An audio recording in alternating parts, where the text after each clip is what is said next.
Good evening. I hereby call to order this regular meeting of the Board of Education of the Wilmette Public School District 39 for Monday, January 23rd, 2017. Will the clerk please call the roll? Here. Here. Here. Here. Here. Here. Thank you. Principal Kelly Jackson will introduce Kimberly Ferris and members of the jazz band who will perform and lead the Pledge of Allegiance tonight. All right. Yes, we have both our 7th and 8th grade jazz bands here this evening, and we have Ann Dufek and Kim Ferris, our band directors, who will tell us a little bit about some events that the kids have partaken in this year, as well as what they're going to play for us this evening. Good evening, and thank you so much for having us. We had the opportunity to perform last year, and we had so much fun, and we appreciate the invitation from Ms. Jackson for allowing us to come. What you see before you is a combination this evening of our 7th and 8th grade jazz band and our jazz lab group. And one of the reasons we wanted to kind of come together this evening is because we've had the opportunity this year to have a combined kind of collaborative experience, not only with our students in 7th and 8th grade, but also with our new Trier Jazz folks as well. Hopefully you've heard of some of the events that we have had over at the junior high back in December, where the new Trier groups came over and we shared a concert. We also had some rehearsals with them, and we're able to do this really, really cool collaborative experience, having the high school kids, even in the top level of their groups, kind of working with our students here, which I think really inspired our kids to kind of want to participate in jazz at the high school when they move on from us. So that was a couple of things that we did with them. We had our concert in December. Our 8th graders are going to the New Trier Jazz Festival in February, on February 4th, which is a day of jazz through from middle school all the way through high school, and then there's like this amazing professional performance in the evening, and it's going to be an amazing day of improvisation, learning jazz skills, and playing for clinicians so that the kids can kind of learn some new experiences. So it's going to be really an amazing event. And tonight we're going to share with you one of the pieces that we had the opportunity to perform with New Trier, and Ms. Dufek I'm going to kind of pass it over to her so she can kind of kick it off with some of our soloists. All right, thank you so much, Mrs. Ferris. So the chart we're going to play for you this evening, again, as a combined grade 7 and grade 8 jazz band, is called Blues by Five, and it is a swing tune written in kind of a bebop style, written by Red Garland. And what's really cool is we're going to feature several members of our band from both grade levels. So first up, you'll hear on trumpet from grade 7, this is Connor Williamson. Second on trombone for grade 7, Stephen Paul. And then after that, we'll hear from Mr. Nick Chang, 8th grade trombone. And we'll hear from Nicole Fabish, 8th grade trumpetist. And finally, our tenor sax, Lincoln Crow, 8th grade. We hope you enjoy our Blues by Five.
Now Max Blake will lead us in the pledge.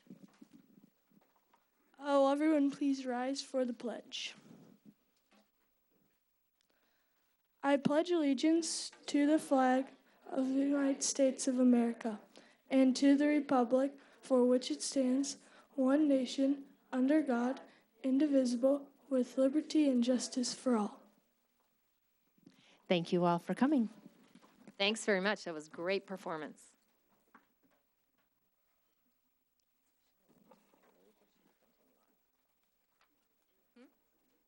Okay. So I'd like to invite you to look at the artwork on the wall behind me. Mackenzie third graders learned about complementary color sets and using value to create the illusion of depth in their artwork. Students connected to the math curriculum by using parallel lines and practiced the concept of shading to create their op art tunnels. Students revisited these concepts and applied their knowledge of plants from an earlier science unit to create their depiction of flowers in the style of artist Georgia O'Keeffe. Now I'd like to seek a motion to approve the minutes of the December 12, 2016 levy hearing, the regular and executive session meetings. So moved. May I have a second? Second. Great. The motion has been made and seconded. Board members, are there any comments, errors, or omissions in the minutes? Just noting that the Pledge of Allegiance is listed in both minutes and probably should only be in the levy hearing, not the regular meeting.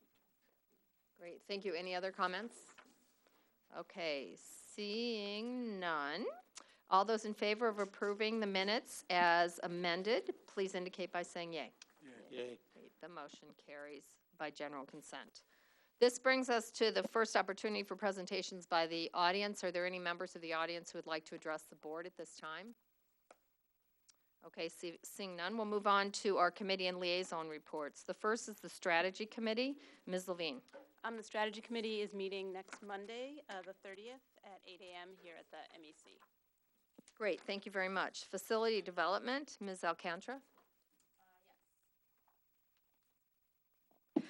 So the Facilities Committee met on January 9th, starting at 9:10 a.m. here at the MEC, right after the Finance Committee meeting.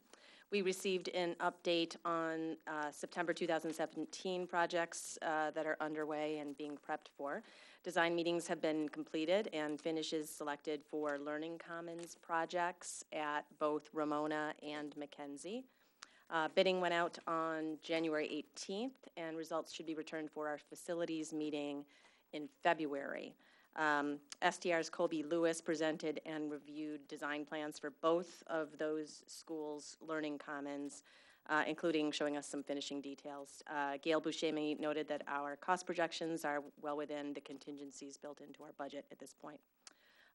We received an update on the High Crest Space Study, which is still in very preliminary stages. SDR was to have had a meeting with stakeholders last week to discuss space needs, reconfiguration, and priorities.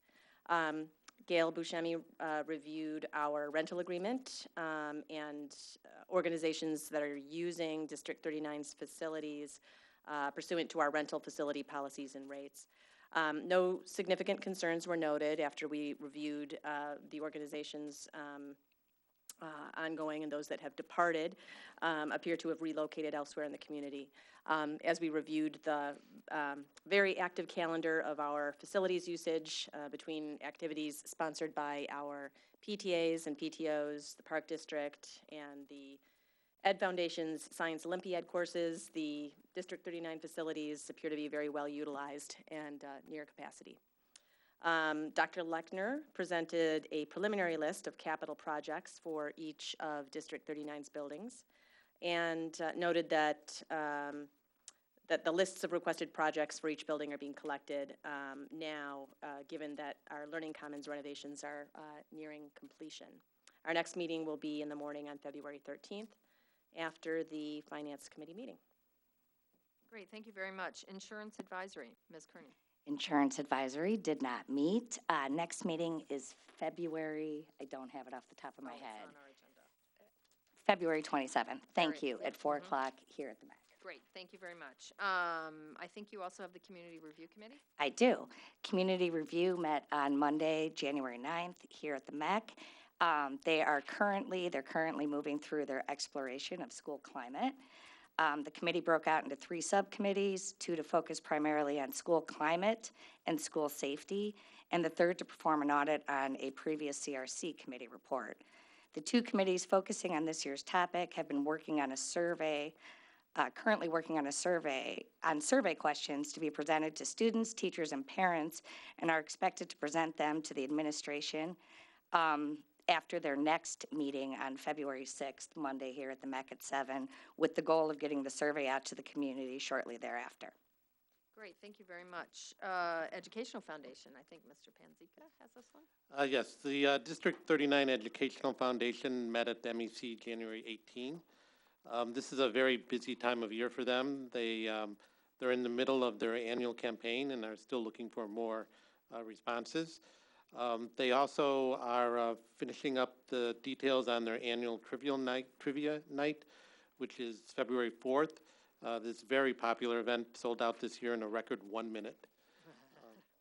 They also are sponsoring their annual science fair open house at the junior high on February 11th from 10 to 11. And finally, the big event that they're actively working on is this year's 10 Everyday Heroes. This marks the 10th year of their holding a Distinguished Citizen event. And for this year, they're recognizing 10 District 39 staff members that touched your everyday life. If you've ever been active in your school, I'm sure you'll recognize some of the people that have been identified. These are the people that everybody says, oh, I know that person. You know, that person always has a smile and it's always makes my day feel better. So they're going to honor these people at the event that's held April 27th. Thank you very much. The WCSEA, Ms. Kearney. Also did not meet. Okay, great. We're meeting again in March. Okay, thank you very much. School Finance, Mr. Flanagan. School Finance Committee met on January 9th, as Kimberly said, back-to-back with Facility Development Committee. Most of our time at that meeting was devoted to performance contracting, the model for capital improvements. This is part of an ongoing discussion. Ingersoll Rand, who has been leading the initiative that we're evaluating, was with us, and we had a good discussion. We talked about projected payback periods, for example, for lighting upgrades that we might undertake. We also looked at heating, ventilation, air conditioning options available to us according to this performance contracting model. It's less meaningful to talk about savings for infrastructure upgrades like HVAC, where we are contemplating adding some capacity. But we discussed Ingersoll Rand's assumptions about energy costs and the financial advantages of flexibility on the pace and scale of potential upgrades. In looking at the option of making capital upgrades on the performance contracting model, there is a regulatory issue we've been talking with our lawyers at Hodges Loisy about. When we began discussions about these options for upgrading some of our systems, there was a master contract for such work that had been certified by the Illinois State Board of Education. Other districts had recently gone through the bidding and qualifying processes, and there was an established contractual structure called the U.S. Communities Master Contract that districts such as ours could adopt without replicating the bidding process. However, the State Board has not renewed that certification, not, we've been told, because of performance or compliance problems, just because of Springfield. Regulatory limbo at present, so we are, in a sense, on standby. Our lawyers believe we could be okay if we adopted the contract for HVAC work, but they are not as confident that we would be on firm ground if we used it for lighting upgrades, which are not specifically costed out in the U.S. Communities contract. That said, separately, our committee has concluded that the projected payback period is too long to justify going ahead with the lighting upgrades developed by Ingersoll Rand in their proposal. So that is tabled for now. The board and administration's long-term priorities will be discussed at the strategy committee meeting. As mentioned, that'll be on January 30th, and the finance committee will resume discussions about future capital spending within the context of that discussion. Our committee meets again on February 13th at 8 a.m. here at the MEC. Great, thank you very much. Sorry for the telephone ringing. Legislative update, Ms. Alcantara. So I have a very discreet announcement, then a much more unwieldy one. Senate Bill 500 passed both chambers and is headed to the governor's desk, which requires schools and daycare centers to test for lead in water, which District 39 has already done. The more unwieldy sort of package involves, in the last hours of the last General Assembly session, leaders in the Illinois State Senate unveiled a proposed budget compromise package that would attempt to place the state on sound financial footing. Amendments were filed to bills that would raise new revenue for the state and borrow money in order for the state to pay old bills. The package included provisions that would increase the minimum wage, address Chicago teacher pensions, and included items on pension reform, property tax freeze, and Workers' Compensation Act reform. Even though the time ran out in those last hours of the lame duck session, the presentation of the package by Senate President Cullerton and Republican leader Randagno has kickstarted the budget conversation, and at that time they pledged to reintroduce the budget bill package in the new General Assembly, and now that has been done. So bills are scheduled for committee hearings this week. Approval of this kind of grand compromise is not a guarantee. Negotiations will continue, and there's no doubt that interest groups and political organizations have already begun to lobby legislators on certain parts of the package. The key elements of the package include property tax freeze, which would be for 2 years and would provide some unfunded mandate relief for schools related to PE, driver's ed, and third-party contracting. For the 2017 and 2018 levy years, the bill sets the property tax extension limitation for all counties, including home rule taxing bodies, at 0%, or the rate of increase approved by voters. Exceptions are if a special purpose extension was made for the payment of principal and interest on bonds, other evidences of indebtedness issued by the taxing district, contributions to a pension fund, or public safety purposes. If these were required to be included in a taxing district's aggregate extension for the 2016 levy year, then the extension limitation for the 2017 and 2018 levy years would be the lesser of 5% or the increase in the CPI during the 12-month calendar preceding the levy year, or the increase approved by voters. As far as relief from mandates that kind of rolled into that property tax freeze, there would be a modification of third-party contracting limitations to eliminate the requirement that contractors seeking to deliver services have to fit package as school-employed workers. It requires school districts to forward a copy of the cost projection to the Illinois State Board of Education when a bid is accepted. It allows a school district to discharge a mandate that is unfunded by holding a public hearing and referendum. Any mandate that's discharged must be reported to the Illinois State Board of Education. It would allow a school board to determine the schedule and frequency of PE courses, requiring a minimum of 3 days per week, and allow high schools to excuse freshmen and sophomore students who participate in interscholastic or extracurricular athletic programs, and allows the school district to contract for driver's ed. As far as pension reform, it includes a modified cost shift for TRS employers for those employees who, after July 2018, earn an annual salary of $180,000 or more. The employer would be responsible for the pension costs, including a portion of the unfunded liability associated with the salary in excess of that rate. Salaries paid pursuant to existing contracts and collectively bargained agreements would be exempted until their expiration. For school years on or after July 2018, it replaces the current 6% cap with CPI and requires TRS members to choose to either select to receive the Tier 2 cost of living adjustment COLA payment or to keep their current Tier 1 annual 3% COLA.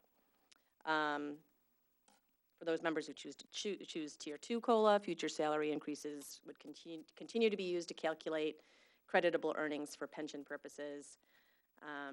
For those, they'd receive a one-time payment of 10% of their total member contributions, which they're calling a consideration payment.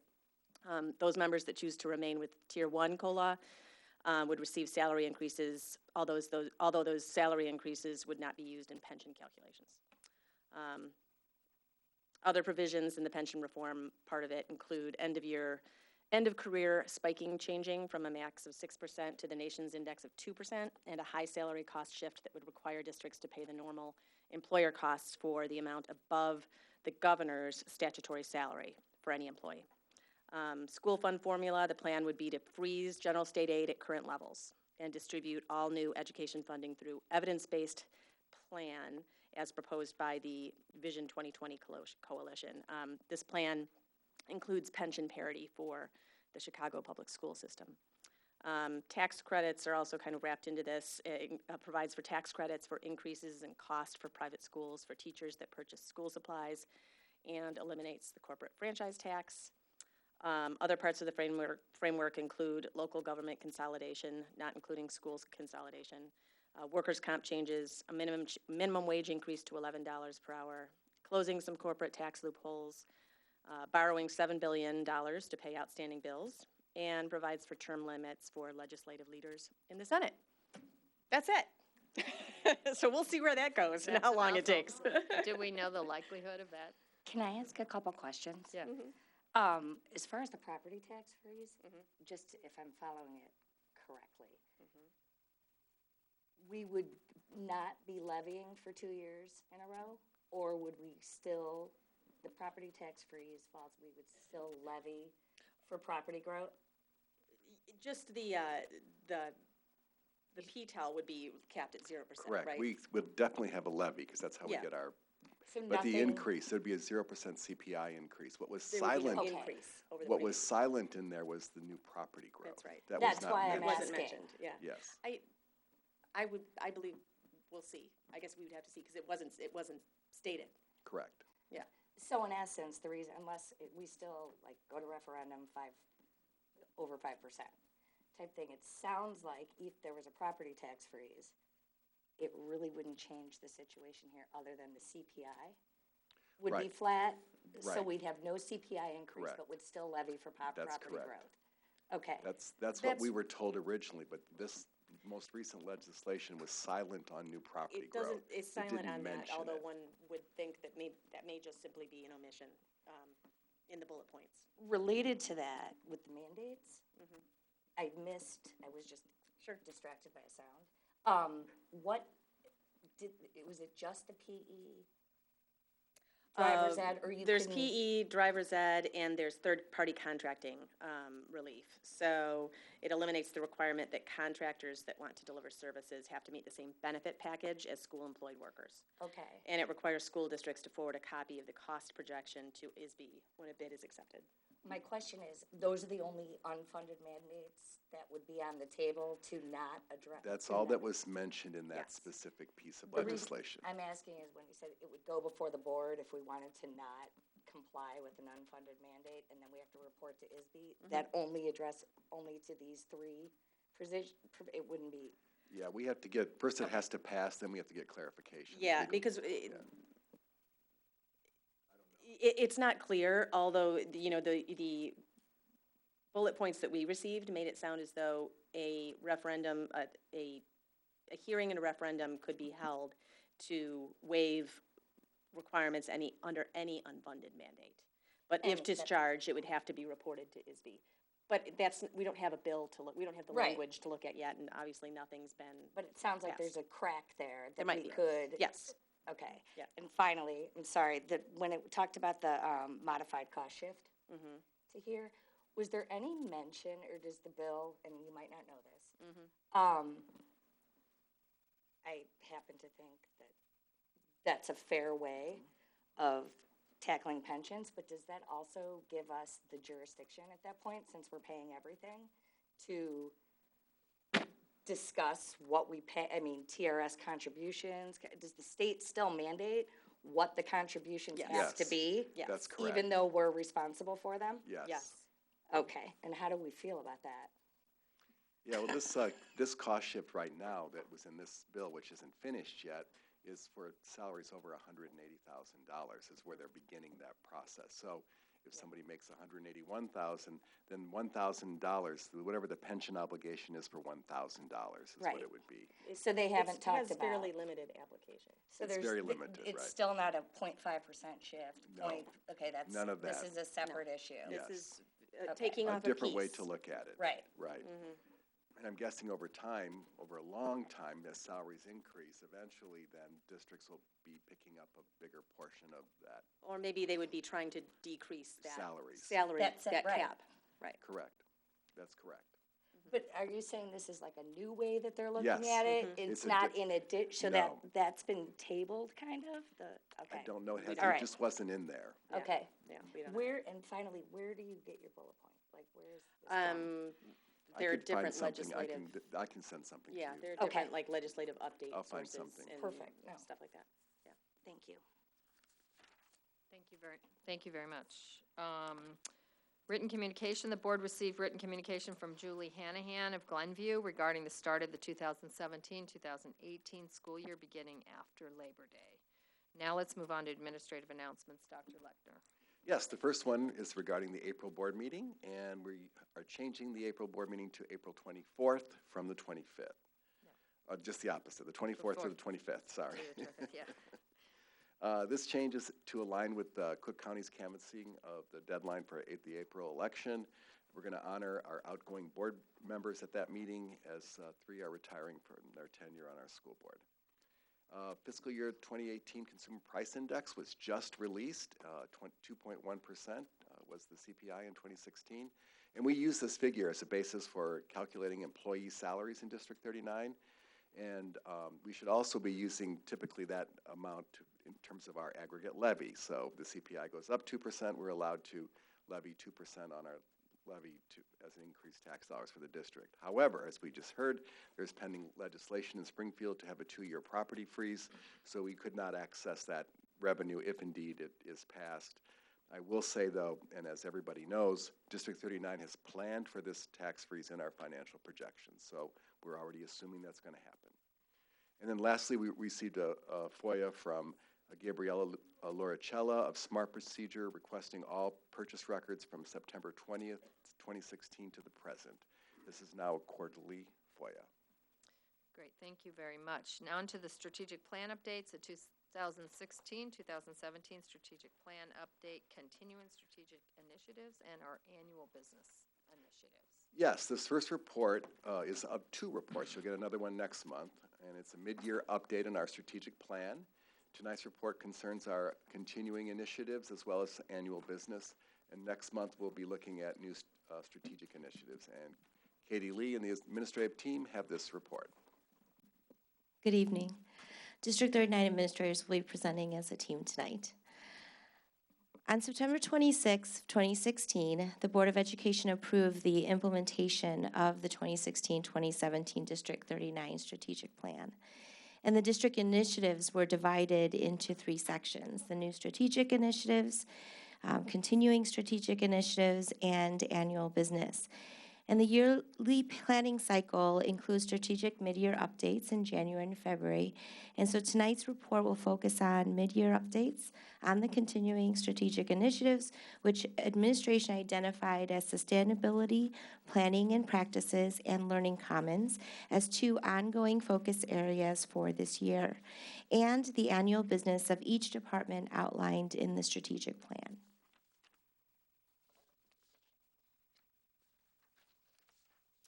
Last year, Wold Architects conducted a comprehensive sustainability audit for District 39. The audit was based on the 3 pillars of reducing environmental impact and cost, health and wellness, and curriculum. World Architects presented their findings and recommendations report to the Board of Education on April 25th of 2016. And although the district was praised for strong efforts under each of the pillars, District 39 created additional goals to further our sustainability achievements. Following the recommendation to coordinate student and staff sustainability practices district-wide, District 39 efforts focused on creating consistency across the schools. Summaries of our efforts are provided in the written report, and this portion of the presentation to the Board of Education will highlight our efforts district-wide. And we will begin with Gail Buscemi.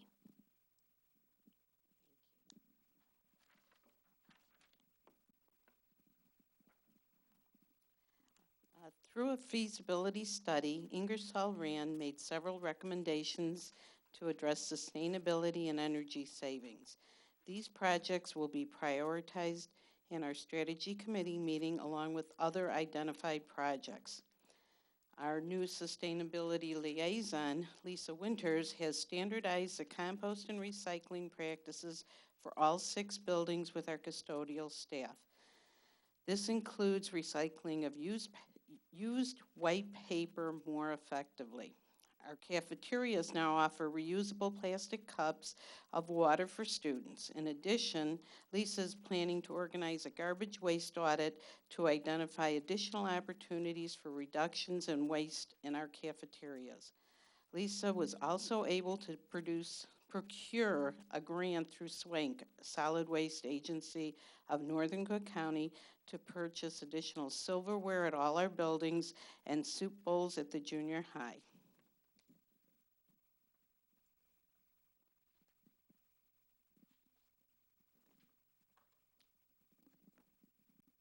I'm excited to share our sustainability updates across the buildings.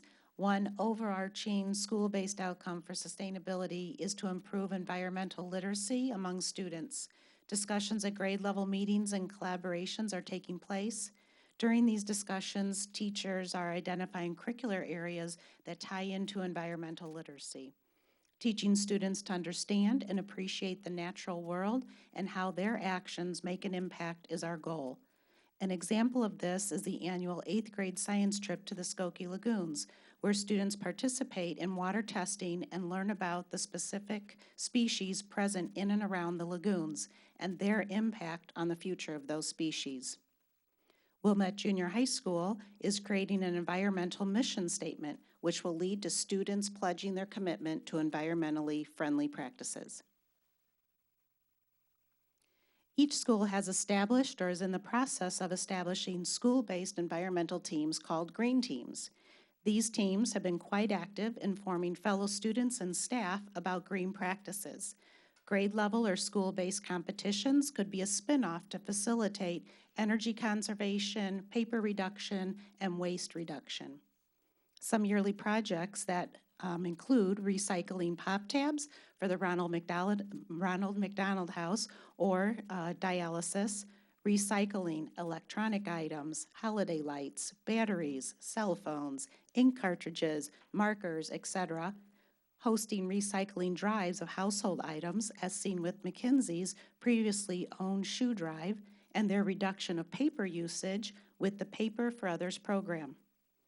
All schools partner together with the Wilmette Rotary Club, collecting gently used books, which is another form of recycling. Central's Green Team partners up with the Go Green Wilmette on various projects throughout the year. Each school puts together an informational board at the annual Spring Environmental Fair that shares green activities completed throughout the school year.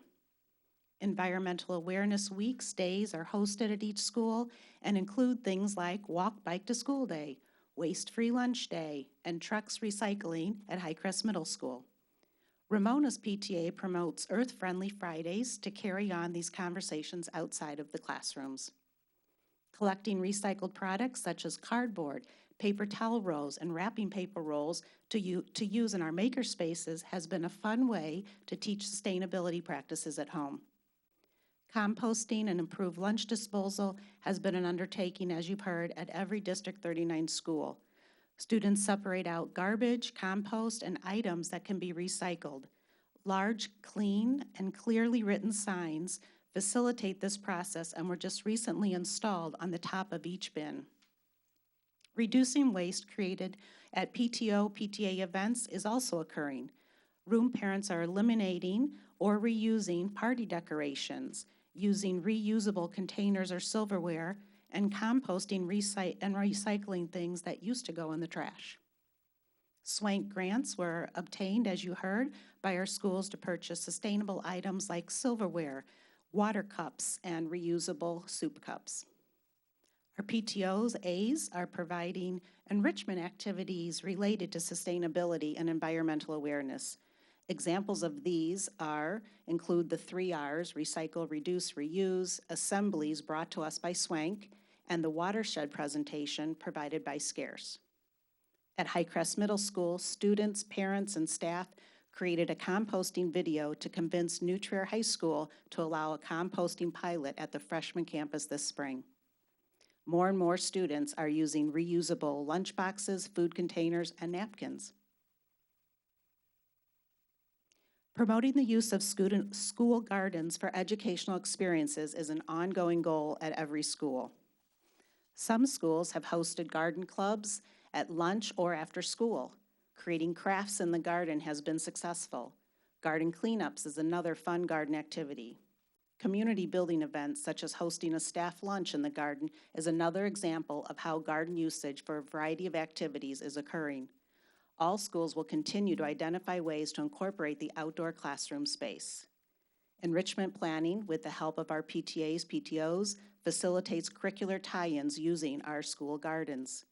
Students have also enjoyed outdoor garden activities, such as the Mileage Club at Central and Blacktop Checkers at Harper. Finally, schools continue to add plantings to the gardens and outdoor spaces. Beautiful trees, bushes, and flowers have kindly been donated by our community members and PTOs, PTAs, and we also appreciate the Village of Wilmette for the Arbor Day each year. Next, Kelly Jackson will talk about our Learning Commons.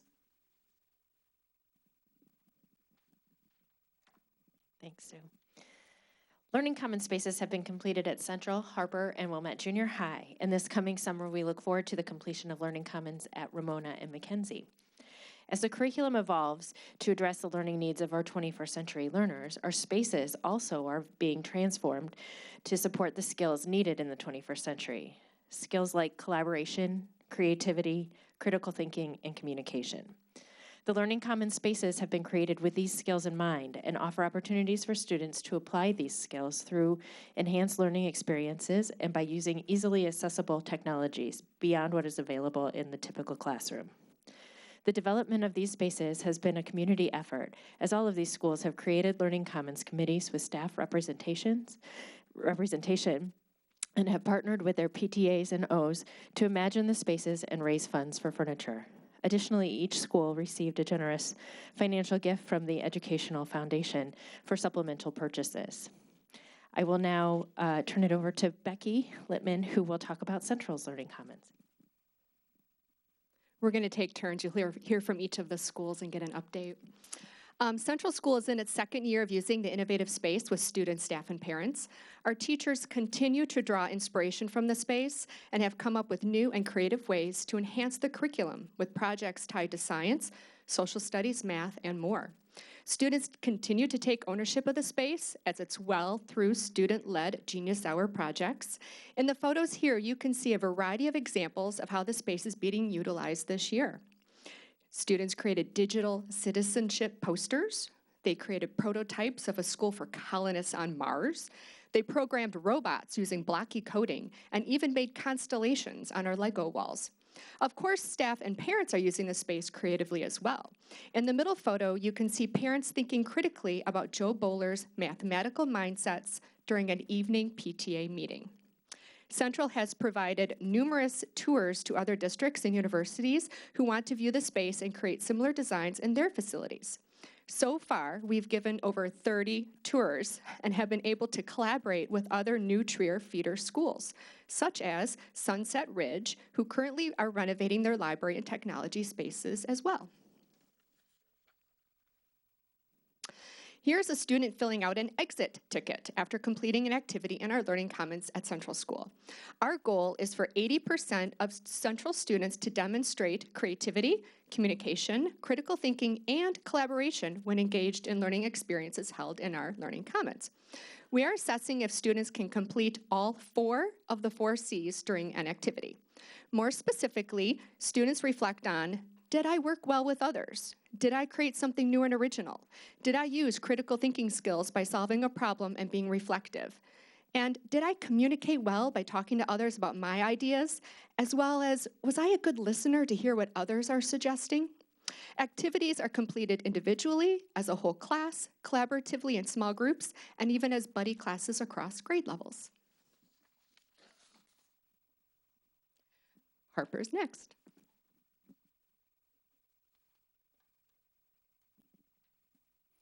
Baseline data for the traditional technology LMC space usage for the 2015-16 school year was 560 hours of student usage. Our goal is for a 25% increase this school year. As of December 16th, the usage of the Learning Commons was already at 455 hours. Meeting our goal looks very promising.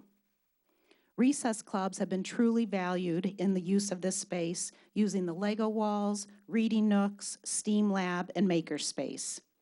We are averaging approximately 12 teacher signups a week. This is outside of the traditional tech and library times. Our makerspace has hosted 888 students completing the makerspace challenges during the months of October, November, and December. These things include something like creating a catapult or making a marble run on the Lego wall.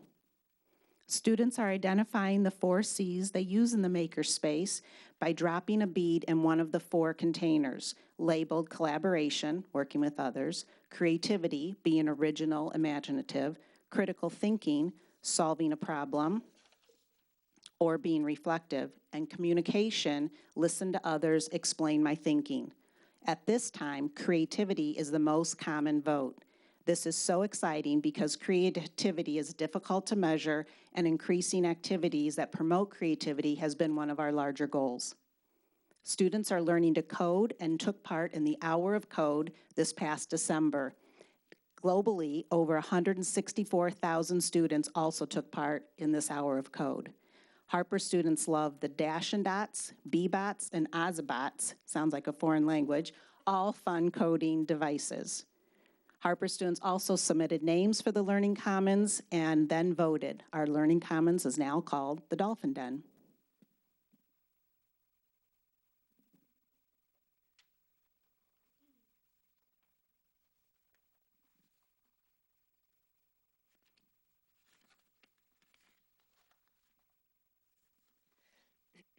The WJHS Learning Commons has truly fulfilled the goal set during our planning of becoming the hub of the school, where students are engaged in communication, critical thinking, collaboration, and creativity.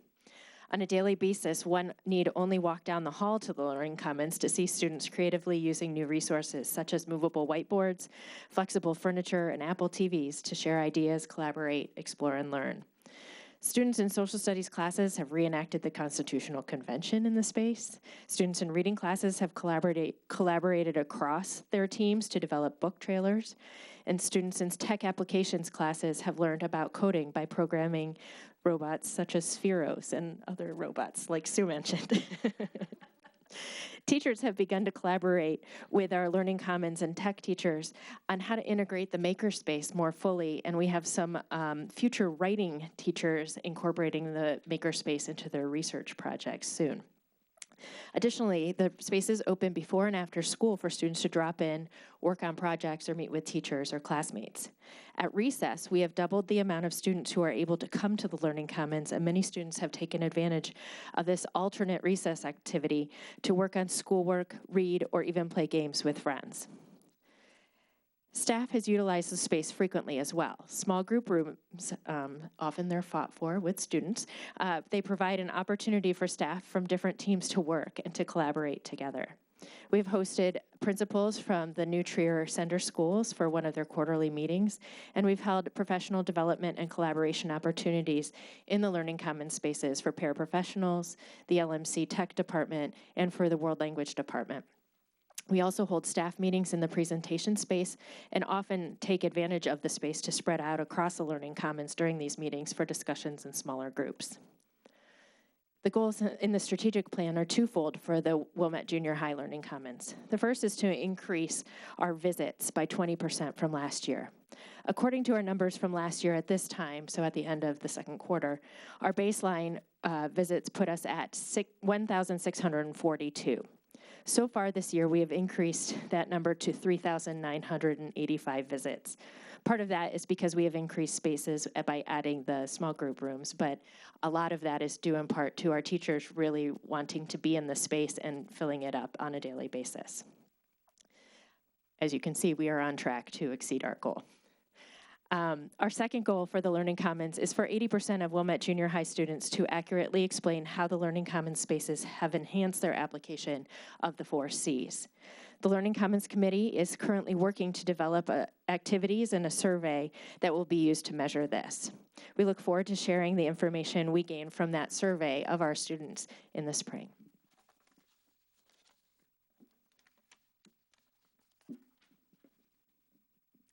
Well, hearing all of that data and seeing all of those pictures gets me even more excited. Mackenzie and Ramona have begun the journey and are excited about the construction that's going to begin in June. Our journey really began 2 years ago with our design team, our planning process with Trung Lee. We too wanted to design a unified, flexible space that everybody in the building could take advantage of, staff, students, parents. We really used the design you can see from our gardens to influence the color selections that we chose. The pattern in the carpeting actually looks like stepping stones so that it's a bit of a free flow design. The colors in the carpet will define the space for young children to know which area is the story studio, which area is the collaboration hub. It really has an open, wonderful feel. The features of the Learning Commons include space for formal instruction for an individual class, or being able to move the mobile furniture to create a large space for a whole grade level of up to 120 students at a time, for buddy classes, for small group instruction, because we too will have small rooms along the north wall that we have named think tanks. Our furnishing selections have been very intentional. Form follows function. We made sure that the things that we were asking our PTA to help us purchase were things that would enhance those 4 Cs that you've already heard about. The furniture is ergonomic, it is adjustable in height, it's modular so that it can be used for many purposes and by many different people, and it's comfortable to attract kids to want to be there. And cost conscious, because we are retrofitting our current bookcases so that we can use the internal parts of the shelves and form fit them with wheels, saving us about $5,000. Our PTA helped us seed this project last summer with $25,000 so that in phase one, we could experiment with some of this furniture this year, see what we really liked, and make even more intentional purchases for the final phase, which will, of course, be next fall. So we are currently using many of the things and are really excited about them. Our students got involved this fall. They did a readathon and raised about $10,000. They are really proud of the fact that their handprint is on the furnishings already. They've helped pick some of them out. And lastly, we just had our major fundraiser this past weekend, and with the generosity of our community, have reached our goal, and we are ready to start ordering the furnishings and are really excited about what's coming this summer. Next, Ramona. Thank you. So one of the benefits of seeing all of these other schools experience the Learning Commons is we've been able to learn a lot about what we wanted at Ramona. And we had a lot of goals. Similar to Mackenzie, one of our main goals was to bring in the garden. Our beautiful garden is right outside of the Learning Commons, so our color choices are also green and blue and yellow, trying to bring in that nature from the garden and appreciate the windows and the beauty outside. And then we tried to create a flexible space so that we can have 2 classrooms in the project studio and the computer lab at once. We can still have an area for our early childhood students to come in and do read aloud, because that's one of the things we love in our Learning Commons. And we have students that are 3-year-olds and students that are 10-year-olds. So our furniture also has to be very flexible. So the name of the game at Ramona has been flexibility in all of our planning. So our goals is flexible space and furniture, bringing in that garden and making sure we meet all the needs of our students. We, like Mackenzie, have 3 small group rooms, and we have rooms for our students with special needs that are dedicated to those students having some extra space to work in small groups, because that's a definite need in our area. We have a lot of different opportunities for collaboration and planning with our teachers, and then they can come out and work with the students in the different group. And our furniture has been designed to kind of create different areas. So we've retrofitted our bookshelves also, a cost savings and a really good lesson we learned from some of our predecessors as they made those decisions. But we also found some other bookshelves that are circular and create little reading nooks in our space so that we can have extra spaces for small group rooms that are collaborative for the students. Our PTA has also been amazing. They've already purchased a lot of the things that we're using in the Learning Commons, and they are working with us. We have a couple parents on our committee looking at what else we need. So our furniture and the resources that the students will be using in the Learning Commons, the PTA has been a big part of it. As have our students. We've had chairs in there, and the students have tested them and helped us decide what they like, looked at the colors, had a lot of input on it, and everyone's really excited. So we have learned a lot from the other schools and are getting so excited to follow their lead.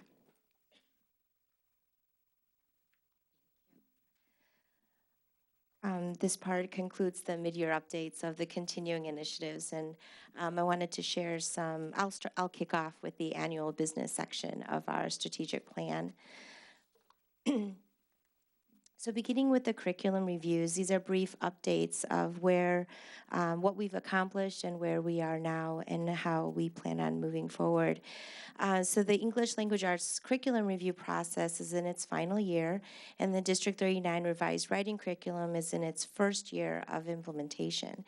And the teacher representatives have reviewed and refined both the reading and the writing components, although the revised reading curriculum won't officially start until next year. Some teachers have actually chosen to begin to kind of pilot and give us some of that feedback, which we've benefited from in the review process. Our work will continue reviewing some of the assessments that are in place currently. We have a common writing rubric that we use as a benchmark and a tool to assess how our curriculum is going. We are open, however, to looking at that and seeing how the new curriculum resources may supplement and enhance even what we currently have. This is in the next report, but part of a new assessment system, there is a language portion that I have received some feedback that there are teachers that might be interested in possibly pursuing to see if that assessment will give us meaningful information about the progress of our students as well. So there are a lot of things that we are considering as far as assessments go. So in order, however, in addition to that, in order to support the best practices embedded in the writing and reading workshop approach, a variety of texts and a robust library is necessary for each of our classrooms. And in the spring, we're going to continue the work that we started last year. We did some book inventories to see what we have existing. What we want to do is, in a cost-effective manner, recommend new titles and resources where we could equip our teachers with the resources that they need, especially in the classroom library. For progress reporting and the report card review committee, really they met this year to look at our current practices. And because the current documents of progress reporting was based on former Illinois learning standards, the main goal is to update the descriptors and to communicate more effectively with parents and students about their progress. There is a possibility, however, for one significant change in kindergarten. With ISB's mandated requirement of the Kindergarten Individual Development Survey, the Department of C&I are investigating some possible ways of how we could use those continuum of development documents provided by the state as a replacement for the current reporting document. So upon close review, the continuum of development descriptors actually provides very detailed information about how our students are doing according to the standards. And it's far more than what we currently have in our District 39 reporting documents. So we're going to continue this investigation. We want to develop some recommendations and then present our findings to the Board of Education in June. The Library Media Technology Curriculum Review Committee is next, and Tony DeMonte and all the members of the Library Media Technology Department have continued the work that they started last year. But one thing I wanted to highlight was that they reviewed and recommended the use of the digital citizenship curriculum framework developed in collaboration with all the New Trier Center schools. And although this committee reviewed the curriculum, the district recognizes that all the staff members have a responsibility collectively to achieve the goals of promoting positive digital citizenship among our students. So the work of this committee will continue and include developing a professional development plan to assist all staff members to understand their role in promoting positive digital citizenship. And in addition, New Trier Township Schools are hosting a family engagement night on Tuesday, January 31st, 2017. And parents and students in grades 5 through 12 are invited to view clips from a documentary called Screenagers, Growing Up in the Digital Age, that explores the science between screen time, how it affects young people's development, and offers practical ways to set boundaries and find balance. And a panel of local teens will share about the ups and downs of their digital lives in a discussion following the clips. Next, I'm going to introduce Kelly Jackson, who's going to share an update of the World Language Review Committee. I just wanted to emphasize how fortunate we are to have this resident expert among us, and she has led and assisted the Curriculum Instruction Department in this review. Thanks, Katie. The World Language Curriculum Review process is in its second year.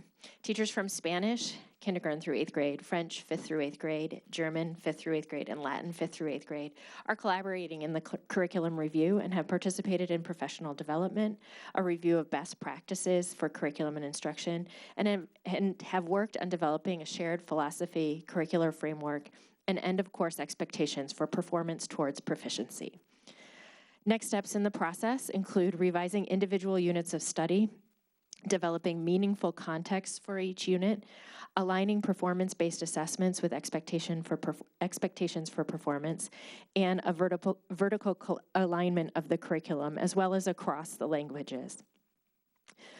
One part that I want to highlight is as a part of the District 39 articulation with New Trier High School in Spanish specifically, and also as a way to help guide our curriculum writing.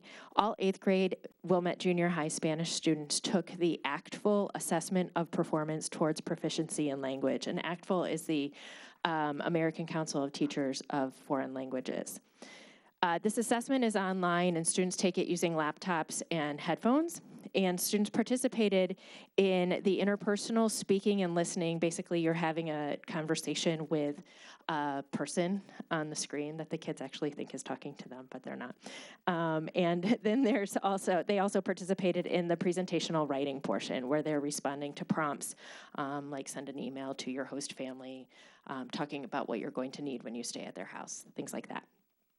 Students are then, or their samples are then rated by trained raters through ACTFL, and results are shared within a few weeks with teachers. I'm proud to share that of the Wilmette Junior High Spanish students who took the assessment, 87% of our students scored at the highest level of novice high. So within the novice category, and there's 3 categories, novice, intermediate, and advanced. It's N4, so it's 1, 2, 3, 4. 87% scored at an N4 or above into the intermediate range, with 53% of those students in the intermediate range. That was on speaking. Likewise, 95% of our students scored at the highest level of novice higher N4 or above in writing, with 77% of those students falling in the intermediate level. This tells us that in the first months of 8th grade, or after they took the test right before Thanksgiving break. So in the first months, our students in Spanish are able to participate in conversations and sustain those conversations. They're able to write about themselves and their lives in Spanish and talk about themselves and express their needs and wants, both in speaking and writing. They can use words and sentences, and some are even starting to use transitions in their sentences and link their sentences together in their writing. A goal that we have to connect this with our curriculum writing is, as we are developing our end-of-course expectations, to take a look at the results from this year's assessment and really align those, our end-of-course expectations, with what we're seeing overall based on this 1 year of the Apple assessment, but then also target more units at the 7th and 8th grade level toward that intermediate level, so we can hopefully see those percentages rise in the next few years. I now will discuss the grade 5 one-to-one learning program rollout, changing hats. Our one-to-one learning program, throughout the implementation of the program, staff across the campus have taken advantage of opportunities to share and understand the best uses for the learning management system, Schoology, as well as best practices for the integration of our one-to-one learning throughout different classes. Teachers continue to collaborate at staff meetings and during collaboration times with the purpose of developing consistency across the grade levels in schools for iPad use and for the use of Schoology. As a result of a recent 5th grade transition survey sent to parents of 5th graders, administration and teachers are evaluating the distribution timeline and learning sessions that were held this past summer when we distributed iPads to 5th and 6th graders. We will be applying the feedback that we gained from that survey to improve upon last year's distribution and communication, so hopefully it'll be the best year yet in this coming year. Continued professional development opportunities are taking place across the campus. This Wednesday at our Wilmette Junior High staff meeting, we are having an app-mazing race. So I'm on a team. I don't really know what it entails, but I I can't wait to find out more about the apps that we have. At Highcrest, we have had multiple sharing sessions where teachers are sharing about the apps that they're using in class and how they're applying those with students, and also some tricks and tips for teachers with Schoology, and we are planning more of those in the spring.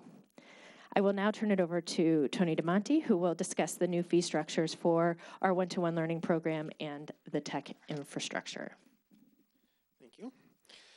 So we made plans to simplify the language and cost structure for the iPads. Beginning next year, the lost, stolen insurance fee will be bundled with the instructional material fees so everyone is covered. Rent-to-own will cease as an option going forward. We will provide district-owned devices as rentals, making a year-by-year decision on what is the best tool for student learning. We will have less emphasis on the term one-to-one as it implies a program that you can opt in or opt out of. The iPad is integrated into our fabric and is just as critical as any other instructional material. The other side of the slide is regarding security in our continuation of making sure our infrastructure is solid. A security audit was conducted fall of 2015 to identify internal and external system vulnerabilities. Audit results were used during the technology infrastructure work done last school year. We took recommendations and enacted them for existing systems and practices, some of which are listed on there and some of which are not. And a repeat audit is scoped for work this spring to make sure we've concluded all that work. And I'll now pass the mic to Heather. Continuing on with our annual business, we continue to look at and monitor the fifth grade teaching endorsements.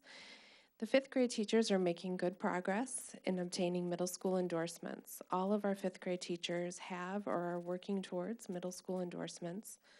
Approximately 44% of the current fifth grade teachers have or are working towards math endorsements at this point. With regard to teacher evaluation, student growth as a component of the evaluation rating is a new requirement this year. Our district determined that the student learning objectives, or SLOs, would be the measure used for assessing student growth as it relates to teacher evaluation. Also, we have implemented informal observations as a component of the process this year. Some members of the Para Joint Committee, in collaboration with Curriculum and Instruction, have collaborated to provide support to teachers as we implemented the growth measure of an SLO.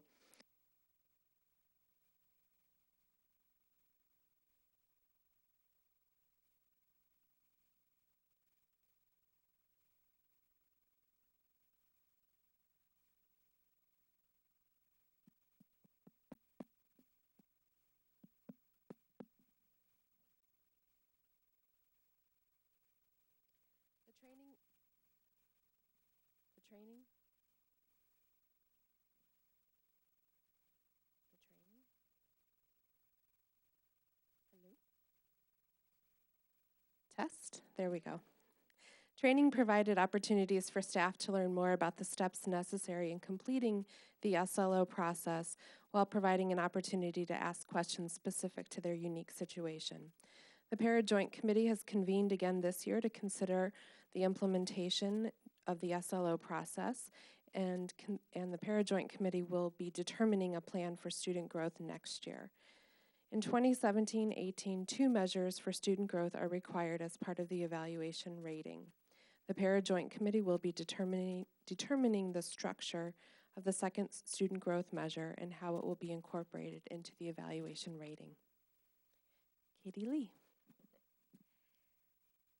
So before we conclude, we wanted to thank a few additional people who have shared their expertise in furthering our progress with these particular initiatives. And the Department of Curriculum Instruction meets on a regular basis about every month or so, with Christy O'Neill, Nicole Boomgarden, and Amanda Nugent, village-wide PTO representatives for enrichment, environmental awareness, and outdoor classroom, respectively. And when possible, Beth Drucker joins us as well. It has really become a wonderful venue for sharing and brainstorming ideas and kind of celebrating some of the accomplishments that have happened district-wide. In addition, Holly Golden, our wonderful District 39 Communications Director, has taken on the goal of communicating and highlighting some of our efforts in sustainability, because we want to show the community within District 39 and out what type of leadership that we are forming in environmental awareness and sustainability efforts. And she has already done some things like creating videos that showcases school gardens, and the January edition of the District 39 Express had some information, and also in the Wilmette Beacon in the year in review. And our next big collaborative project will be to create a web page linked to the district website dedicated to sustainability. We're happy to answer any questions you may have for us. Thank you very much for your really dynamic report. You guys have been really busy and should be proud of your efforts and accomplishments. Board members, do you have any questions or comments? John. Thank you. I think that was an outstanding report. Thanks to all of you. I have a question for Katie Lee. Katie, thank you for sharing your preliminary thoughts about lines of inquiry you and your team may pursue in exploring assessment for writing. And I just want to spend a moment or two observing or commenting. This is under annual business, but it's a strategic process you're in. And for an outsider from the business world, we think of strategy in terms of means and ends and relating them, ends being goals or objectives. In academics, it seems to me it ought to be possible to define ends or means or objectives, ends or goals or objectives in terms of student growth or proficiency or a combination in writing as well. And I went back and looked at reports, strategic reports from the past year or so, could not find any discussion of how objectives or goals might be defined as the workshop curriculum is implemented. And in my mind, implementing a new curriculum is vitally important, but it is a means, not an end. So I hope that you and your colleagues will give further thought, rigorous thought, to how you will know and how we will know if we're being successful in strengthening our students' writing abilities. I won't be around for the June report, but I'll be listening with interest between now and then. Thank you. We hope you do. There will definitely be specific information regarding our investigation on that. There would be a combination of what we research and find out to be the best measure. On top of that, we will invite, some anecdotal presentations through teachers and student samples. So we do hope that you will tune in. Okay, any other questions, comments? Kimberly. This is for Kelly. So regarding the World Language Curriculum Review Committee, was Mandarin deliberately not included in there? Because Mandarin is a new curriculum. Okay, I assumed. Yeah, Right. so it's just our first group of Mandarin students graduated from 8th grade last year. So it's a relatively new curriculum. They do continually revise it, but yes. And I wanted to, regarding the ACTFL test that you administered, is that something that you expect to then do on an annual basis? Yes, it is. And actually, we did it sort of as a pilot this year with New Trier's recommendation that we do that to help with placement. But also, I think it's really informative for us as we are reviewing our program to help inform what we can expect at the end of each grade level and at the end of specifically 8th grade. Okay, and that was my question regarding the way in which that ACTFL test was informing placement decisions at New Trier, and the extent to which, if you are an N4 or in the intermediate level, does that place you into Spanish?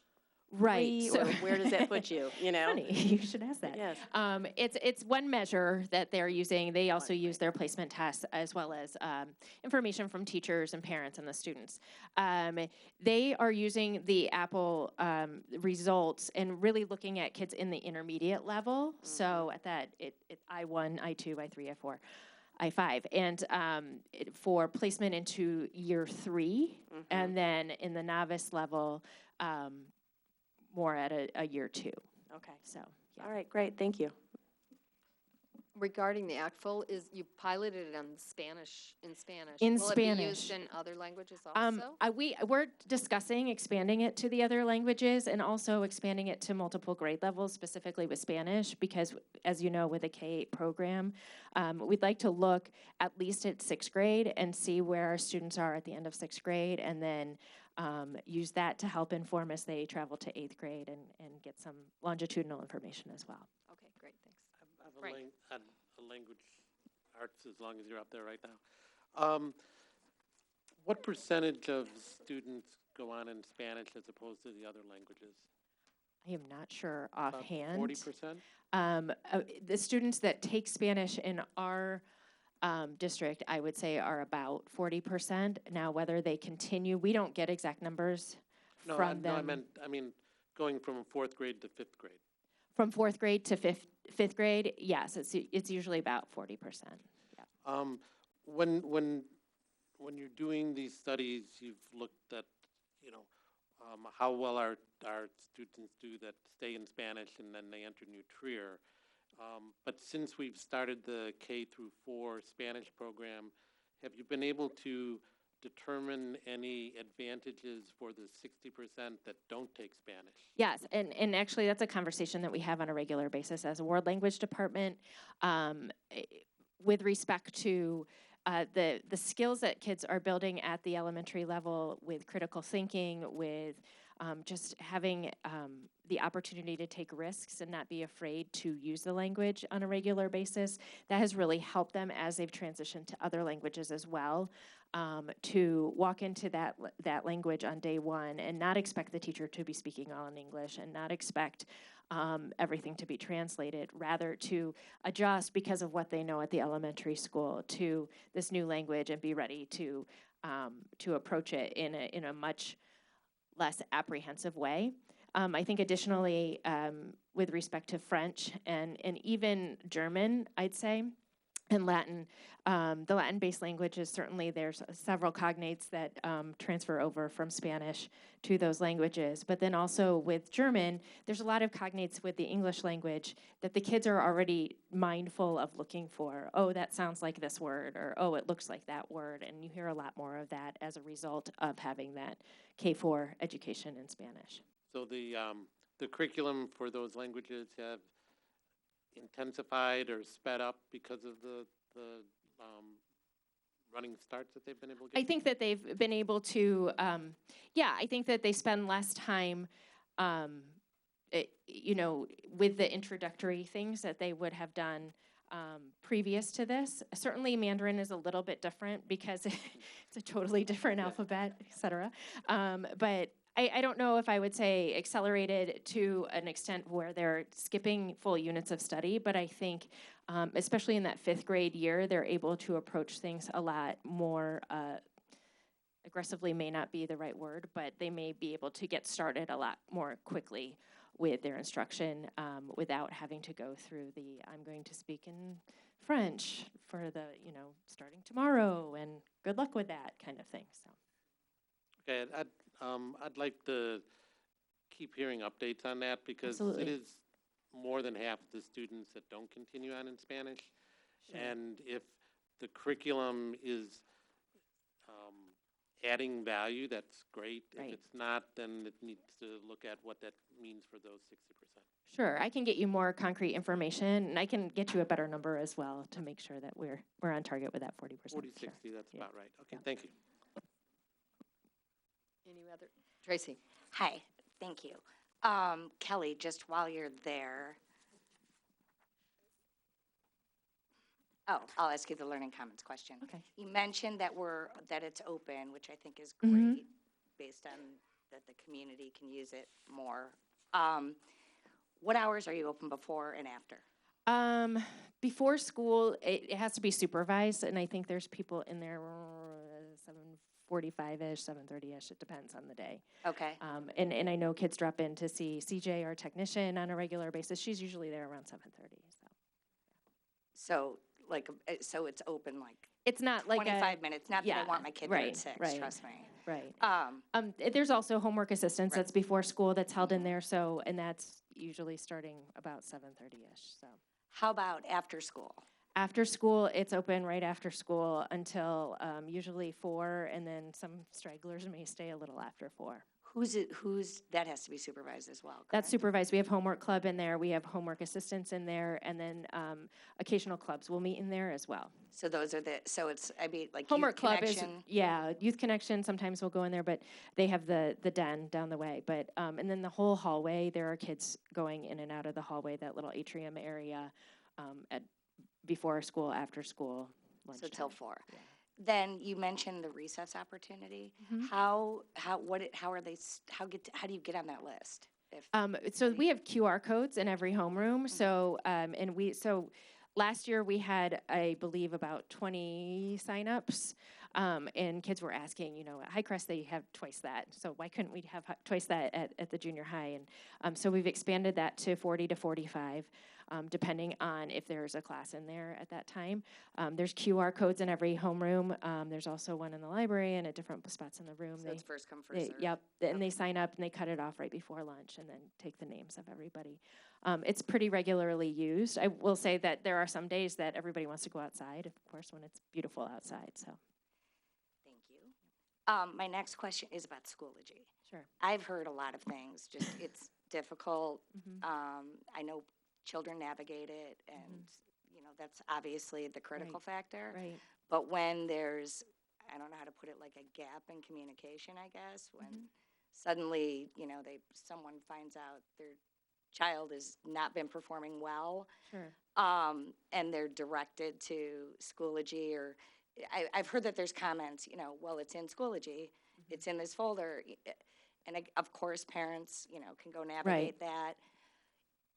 The biggest thing I think with that is the consistency between teachers. Right. Where if I went into my kids once too, and one's labeled homework, tests, quizzes, I can follow that. When it's labeled, doodles for the day, or cutesy names, not that it's hard. And is there? Yep. Yes, we're actually, as part of our One Campus Connected Community theme for the year, we're having regular conversations at our staff meetings targeted at things like building in consistency with homework and Schoology and homework assistance, and so that we will in turn be able to send a consistent message to parents onto what are your baseline expectations when you enter into Schoology. Everybody's folders will be named the same way, or everybody will have a homework calendar on their page, or what have you, so that there is some consistency among the grade levels as well as across the campus, because that's something that we've heard loud and clear, not only, but most recently on the fifth grade transition survey. So that's something that we're really working on, and hopefully we'll be able to communicate something across the campus shortly. Is Schoology like the best option? I think it is. Tony can talk to that better. There's quite a few learning management systems out there. Hapara, Schoology, Canvas, Google Classroom. Nutria uses Canvas, right? They do, but the jury's out on whether or not that's the best learning management system out there. Again, I've heard, why don't they use Canvas? Right. It works, but I don't know what I'm comparing to. I would actually flip it and say, why wouldn't they use Schoology? So a lot of research has been done by the district, and right now Schoology is the standout leader by many school districts, even above some free ones that are starting to develop but aren't as fully developed as Schoology. I don't know how to put that, and it might be from the teacher administrative aspect. I mean, again, I don't know every piece that's being coordinated and don't need to understand. I understand that those things are taken into account. Are parents commenting, why don't they use Canvas? I don't know this, because they're used to Canvas, or that it's more, because we're still expected, although our children advocate and do their own things and all their own homework, we're the people who hear about when they're not, or when you go look in a folder for an assignment on Schoology that really you pare down like 8 different levels, at times. How do I you, think everyone's input is Yeah. sought in that process, but overwhelmingly, it's a learning management system that's used by the students mostly throughout their school day. And one thing with Schoology in particular, why it's a standout product, is it has a very social media feel to it. Right. So rather than a very bleak online classroom, that would be very difficult for kids to get engaged with and go in and use on a daily basis. This one's very social, very comfortable for them with what they're used to using outside of school. So it may meet certain needs, you're right, of certain groups. It may not meet others. But I think first and foremost is that tool for use during the day. And maybe what we need to be looking at is continued trainings with parents, consistent use to make it a little more user-friendly. Personally, I'm not a fan of Canvas. I think it's lacking in certain functionality. and I have no experience with it whatsoever. I know a lot of times I mean, we talk about yeah. the other way, looking at what Nutria uses, but we do a lot of wonderful things in this district, and I'd love for them to take a Yeah, look. I just feel like the vibe is it's more user-friendly for the parent. And of course, the student and the teacher are the priority. But when we are still with 10 to 14-year-olds expected to, support at home, which we of course want to do, it's difficult to do. And we're looking at, as part of our, how do we do distribution differently, ramping up some of the modules that we can use for parents to help get them on the same page as the kids too, to make it easier. All right, then I just have one more question. I'm sorry. I don't know who this goes to. It's garden related, and it popped up in my head, which, first of all, I think we're doing an excellent job with sustainability, as did the consultants confirm. Obviously, we wish we could do everything in the world, but there are cost constraints, but it's phenomenal what's happening. Brings me back to Ramona, though. Are we able to eat the food grown there yet? Wonderful. That's all I needed to know. Great. Any other board members that have questions? I don't see any more. Thank you all again for an excellent report. Okay, so our next strategic plan update is System of Assessments for Student Growth, Part 2. Yes, this report, Katie. Highlights notable features of two recommended assessment systems, NWA MAP and EduClimb. And we're now ready to move forward with NWA MAP, and doing so puts us with all of the Nutria-centered school districts on the same assessment platform, providing us an opportunity to collaborate on a future township growth model. Katie Lee has this report. Yeah, thank you, Dr. Lechner. Last month, we shared about our investigation into the Northwest Evaluation Association measure of academic progress, which is another adaptive assessment system. And tonight's board presentation will highlight some of those notable features that led us to recommend that our district shift to an WEA MAP.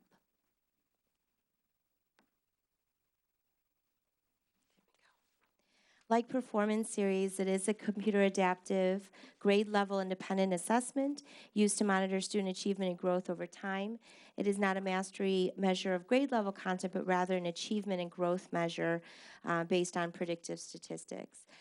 Test items range in format and difficulty level adjusts based on student response during a 40 to 45 minute testing session per assessment. The score produced is equal in interval over the span of grades K through 12. Therefore, the grade level of the student would not serve as a floor or a ceiling for most students. As an aside, which is part of the whole assessment system report, is that in addition, Pearson Education announced last May that they decided to retire Inform, which is our data analysis tool. And so since that notice, the district has reviewed other similar tools available and has found that EduClimber will best meet our needs, and notable features of this tool will be presented as well.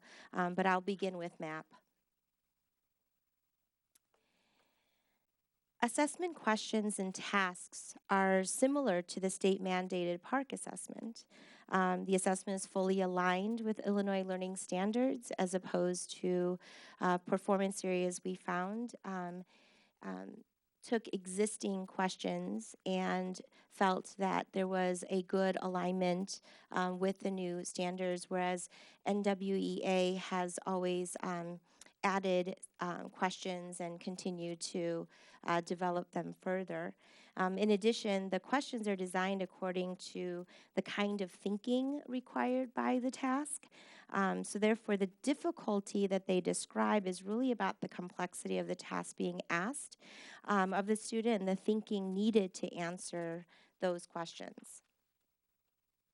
The student scores are also based on the RASH unit scale. RIT, the R from the RASH and the IT from unit, it's nicknamed, with a plus and minus 3 standard error of measure. The RIT score measures a student's level of achievement in a particular subject, which means that the student's likely to correctly answer an item calibrated at that RIT level. And topics at this RIT level are likely to be topics the student is ready to learn, slightly different perspective than what they know and then what they don't know. Interestingly, in the fall of 2015, NWEA conducted a study to predict performance on ACT achievement tests in reading and mathematics using the students' MAP scores in grades 5 through 9. And so the study actually identified some cut scores that correlate directly with college readiness. Performance Series has not participated in that type of study thus far. However, they are starting right now to see if they could do any correlation with the PARCC assessment results with Performance Series. Something unique and very enticing for us is that there's something called the goal area RIT range, which provides information that aids in making instructional decisions.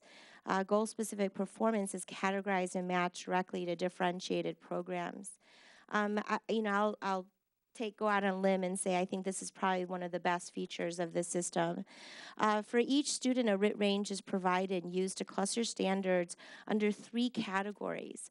They actually can identify for us, the teachers, reinforce, develop, or introduce.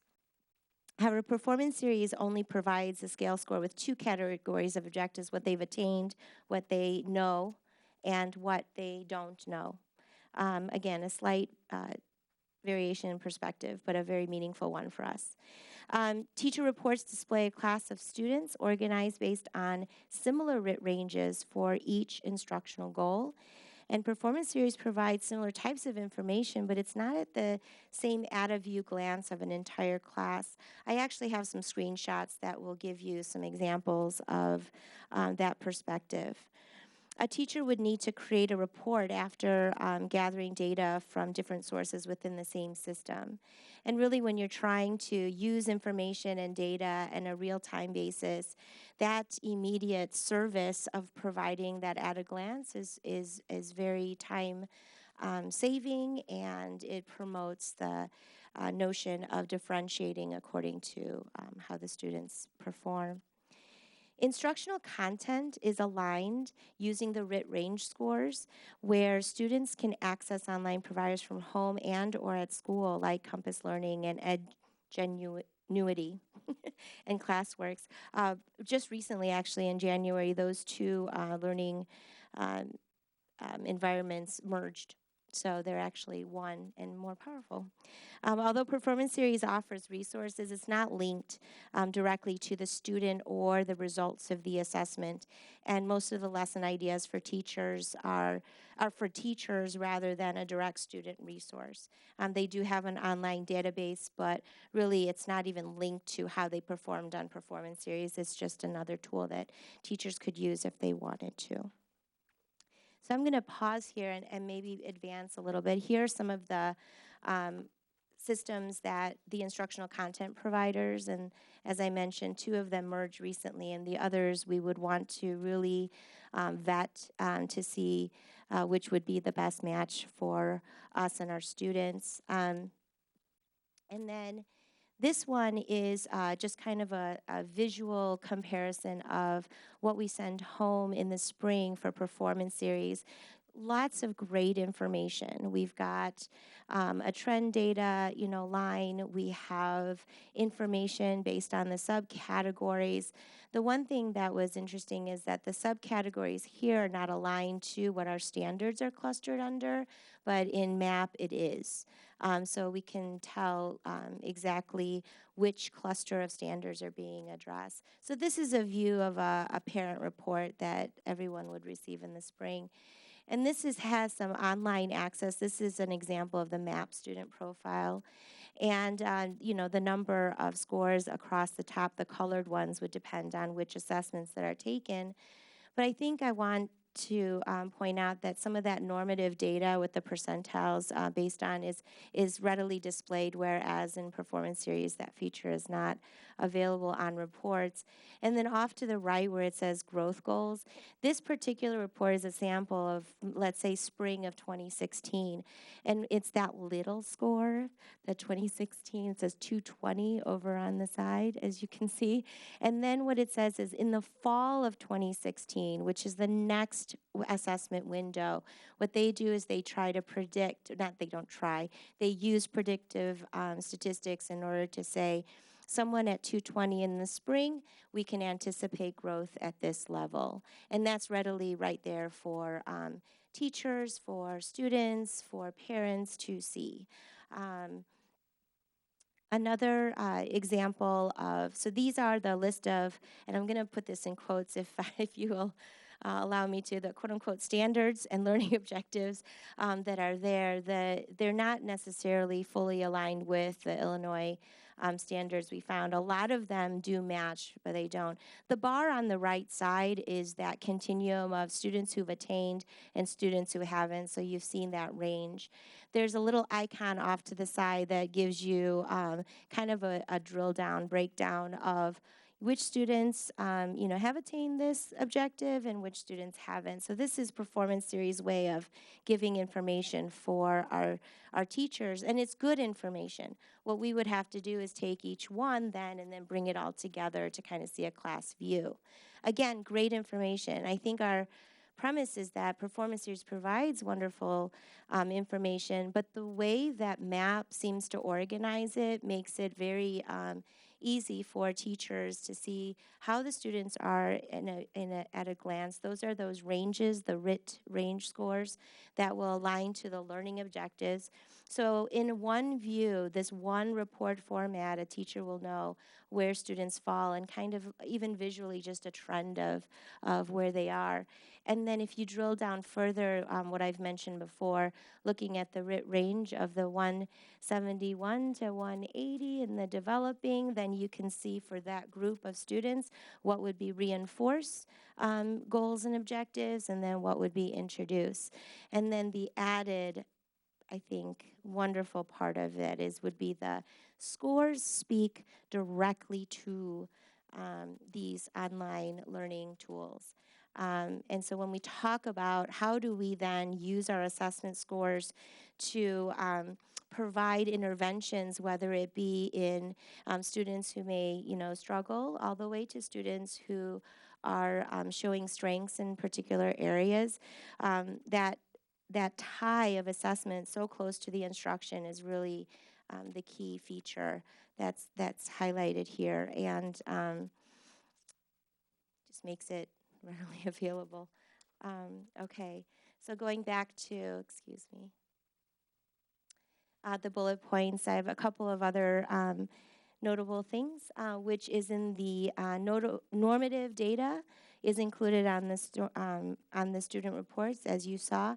I think, again, one of the best features that no other model does this is that NWEA MAP's growth norms project growth for every student based on grade level and starting score, but also it takes into consideration the interval of instruction in between the assessment windows.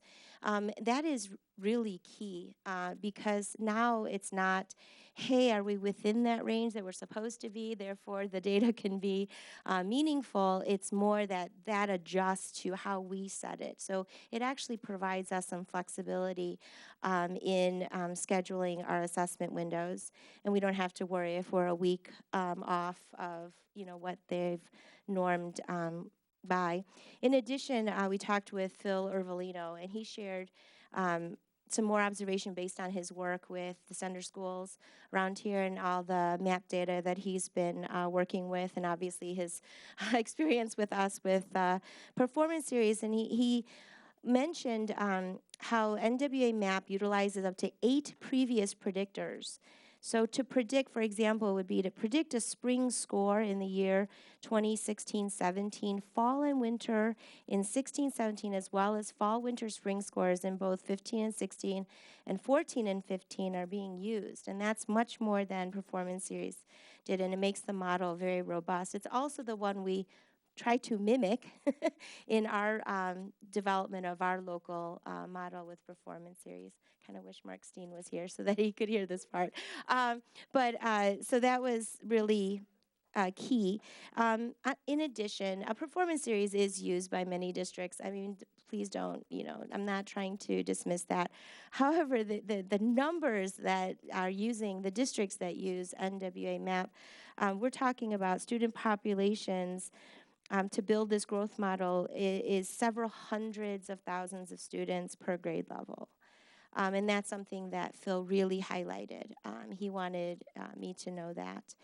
Another question, Mr. Penzica, you asked about, how do we preserve the utility of our Performance Series data? That data is very important, and we are looking into that. So we'll be working with Phil. We don't know if there's no real conversion possible from score to score, as you know. However, we are investigating some percentile rankings that maybe there's some direct correlation. But again, I will rely on his expertise in that area to see how we can preserve the utility of that. Regardless, we are keeping those scores. That is historical data for us, and that we will store them into our new data analysis tool so that it would be an additional piece for the students that have taken it. Another piece to this is that they offer a virtual comparison group reporting. That was that norm study that we were trying to have Performance Series do with similar districts across the nation. And they had a hard time for that. They do offer it. Here's a limitation I learned, though, is that it takes quite a bit of time. They need to ask for permissions, just like Performance Series does. But it's doable. For an additional fee, it's doable. I think the positive aspect of this is that Phil Urvalino has access to many districts that use MAP as well, and so we have already agreed to share some information, and I think that we would get it in a more timely manner and probably more cost-effective as well, that type of analysis. Okay. NWA MAP is also compatible with all devices. So unlike Performance Series, there's an app that can be placed on the iPads. The assessment can also be accessed using a browser, which makes it compatible with all devices used by our students. We asked Tony DeMonte, the Director of Technology, to inquire about the technological experience of administering the assessment with other districts, and according to them, implementation has been going well. It's been smooth. NWA MAP would be piloted for a select number of classes in the spring. We're hoping that the trial run will provide us some information on how to avoid some of the glitches of full implementation in the fall. And finally, advance. I didn't know where to put this. Okay, so EduClimber is our recommendation for the data analysis tool. And I think, again, one of the key features of this is the auto sync feature. So it has a relationship with PowerSchool, which is all of our information about our students, and also has a relationship with NWA MAP. So the information in real time is synced nightly.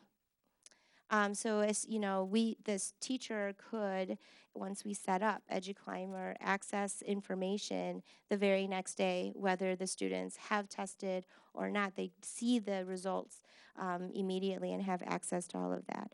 A few other notable features is that it has a comprehensive response intervention or growth intervention module that allows for fidelity tracking and progress monitoring, and it includes customizable behavior interventions documentation. One of our new strategic goals is talking about how to improve in this area, and so this would be extremely helpful. It also provides a mobile app available that could be used by supervisors for that type of incident and behavior tracking. That was very appealing to us. The district can customize thresholds for both academics and behavior, which Inform was allowed us to do as well. And they are working on including attendance soon. That would also support our strategic initiative. The customizable forms are obviously a plus, and other assessments such as the ISB mandated fitness gram assessments for physical education, but after I heard that, that might go away. But district common assessments, all content areas would also be added and customized for us to use. There are team meetings that you could schedule through this program, and it provides real-time data as available. The last statement I think I'll conclude with is looking at the cost of the assessment systems. And NWEA MAP and EduClimb are relatively comparable with our current assessment systems. So I know that it's detailed in your report, but really with the difference, the enhanced features are well worth the cost. So District 39 recommends the adoption of NWEA MAP and EduClimber as our new assessment system. Do you have any questions for me? Thank you very much. Any questions, John? No? Yeah, Frank. Thank you for the almost overwhelming report. Oh, I'm sorry. No, it's good. It's going to require. That's a compliment from Frank. Yes. Oh, no, good, thank you. No, yes, I definitely meant it that way. Okay. It's going to take some time for me to understand both what's been written and what you've said.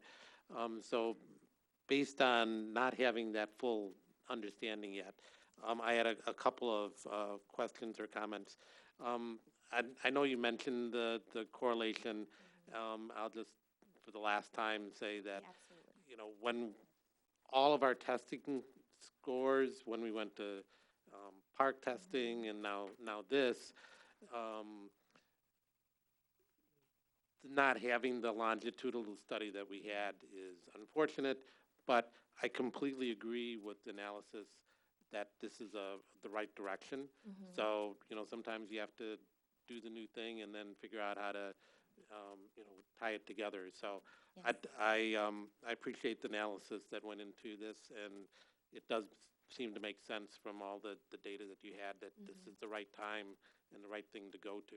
Right. And to help us with that, so we're not starting from zero, our sender districts have, again, been willing to share information with us, obviously anonymously, as far as students, but we do have that. There's one district that, is almost 8 years into implementation. They have a lot of data there, as well as some of the districts that are pretty much onboarding the same time we are.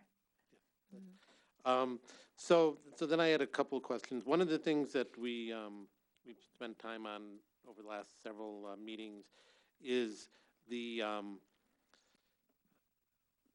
range of improvement based on where you started, and I know there's a lot of improvements and discussions about predictive scores, but categorizing them that, it's one thing to predict where a student's going to be, it's another to say that if they didn't quite make that, is that good, bad, or with, I know there's a little bit of a standard deviation error that was identified. Right. No, absolutely, we agree with you. Because of the innate built into this with the predictive scores, and we'll be able to readily see they've met it or not. The growth model is already within the system with many more students that we could possibly hope for, and then we would do that same kind of analysis that we were trying to do with the performance series data. Okay, thank you. And then One quick question, you showed up there, and my eyesight isn't quite good enough. I can. No, it won't help if you put it up Oh, again. okay. The forms that we get today from the performance series, which I can at least picture, because I've seen those many times. The data that's available, go back to the green one after this. And I don't need to do it at this time, but there is a lot of data on that on the other report, and at least looking at this quickly, I didn't see how all of those things were represented here. Oh, I see. So, Okay. I assume that they are, but is there anything that's missing? Any of the information that was on the reports before that doesn't show up on this report? Yeah, you know, I think probably visually you are noticing maybe the graphs, but I think it's just because of this screenshot. But as you can see, there's a green, yellow tab, and right now online what's being clicked on is the language piece of it.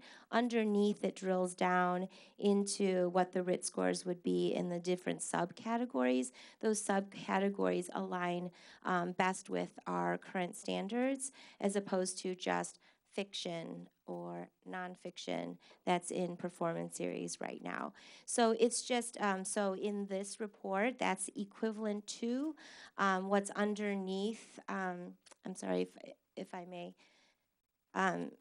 So it would be equivalent to this here. The vocabulary, long passage, fiction, nonfiction, which are more the generic categories as opposed to standards. Is there something equivalent to the charts? Yeah, yes, Okay. I do believe there is. That screenshot did not portray that, so I will be sure to send one along as soon as I can The get charts have one. advantage that you don't get too lost in the numbers. Absolutely. And then just kind of a general directional going forward type of comment. The tool looks good, and it looks like it has a lot of options, more options than we've had before. What that brings to mind then is how we'll help our teachers not only understand it to the point where they know it more than the parents, understand it enough that they can use it effectively and quickly with dealing with the students. Because there's always been a question in my mind that you have a test in April or May, and then in September you have a different teacher, often a different school, and everybody kind of starts from scratch, and the information may or may not be used a lot because it's like, well, they already have developing their own opinions. Some of that is because it's hard to interpret the material. Yes. And this looks like it'll have more information, which means it'll be harder to interpret.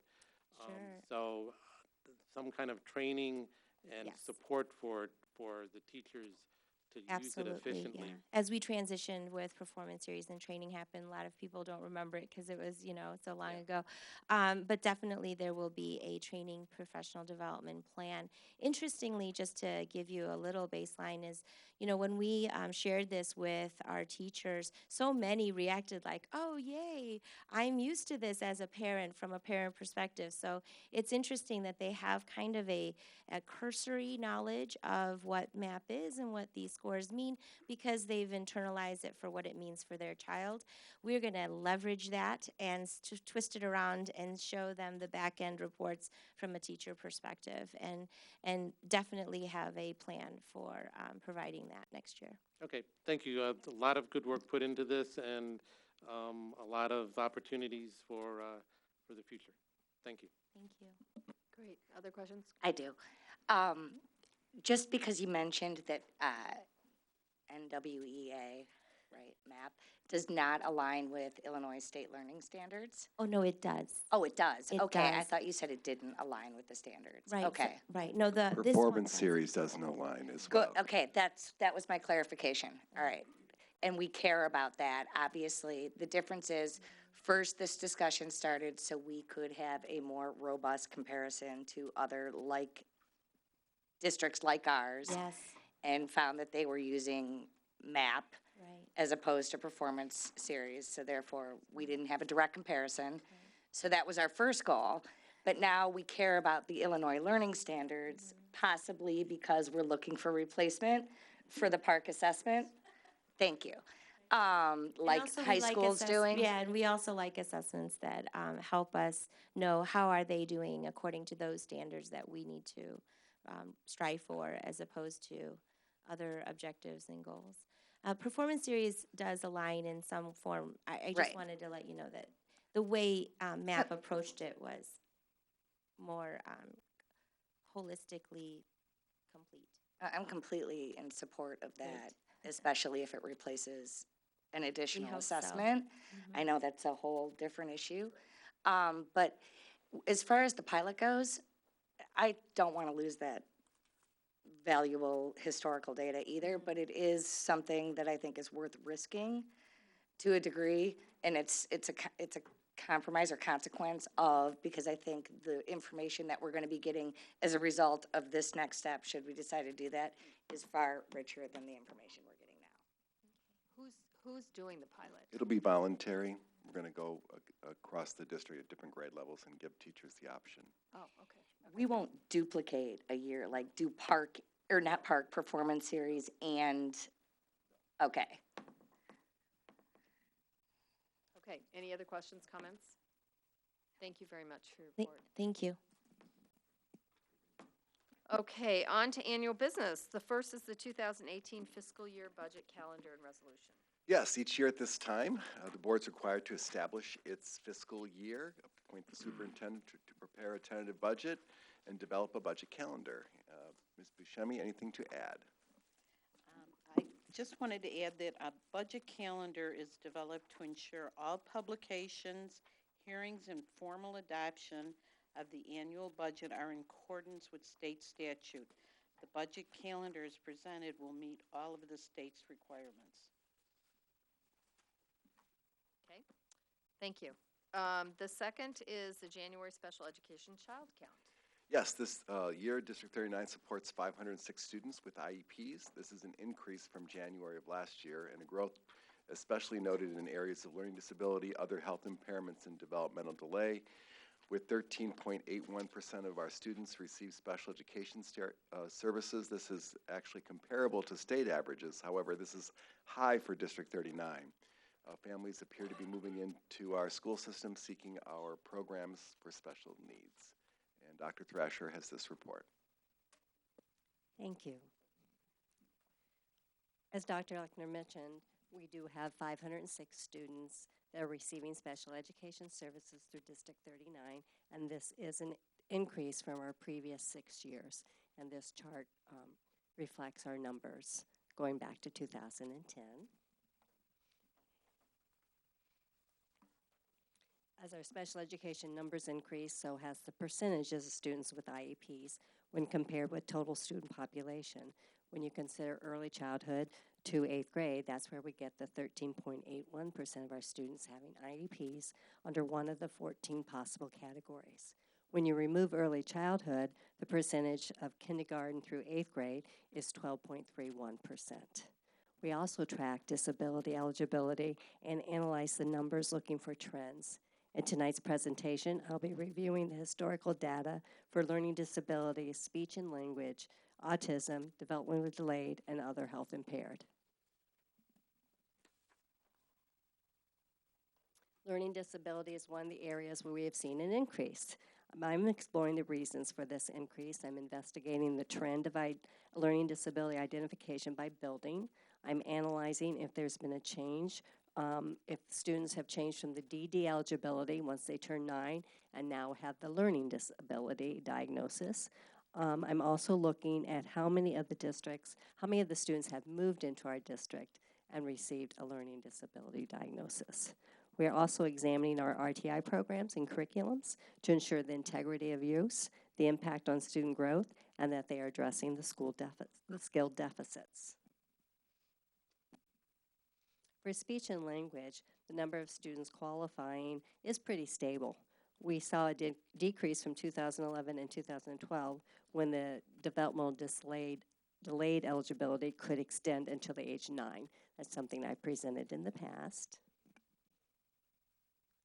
Our autism numbers, that continue to go up.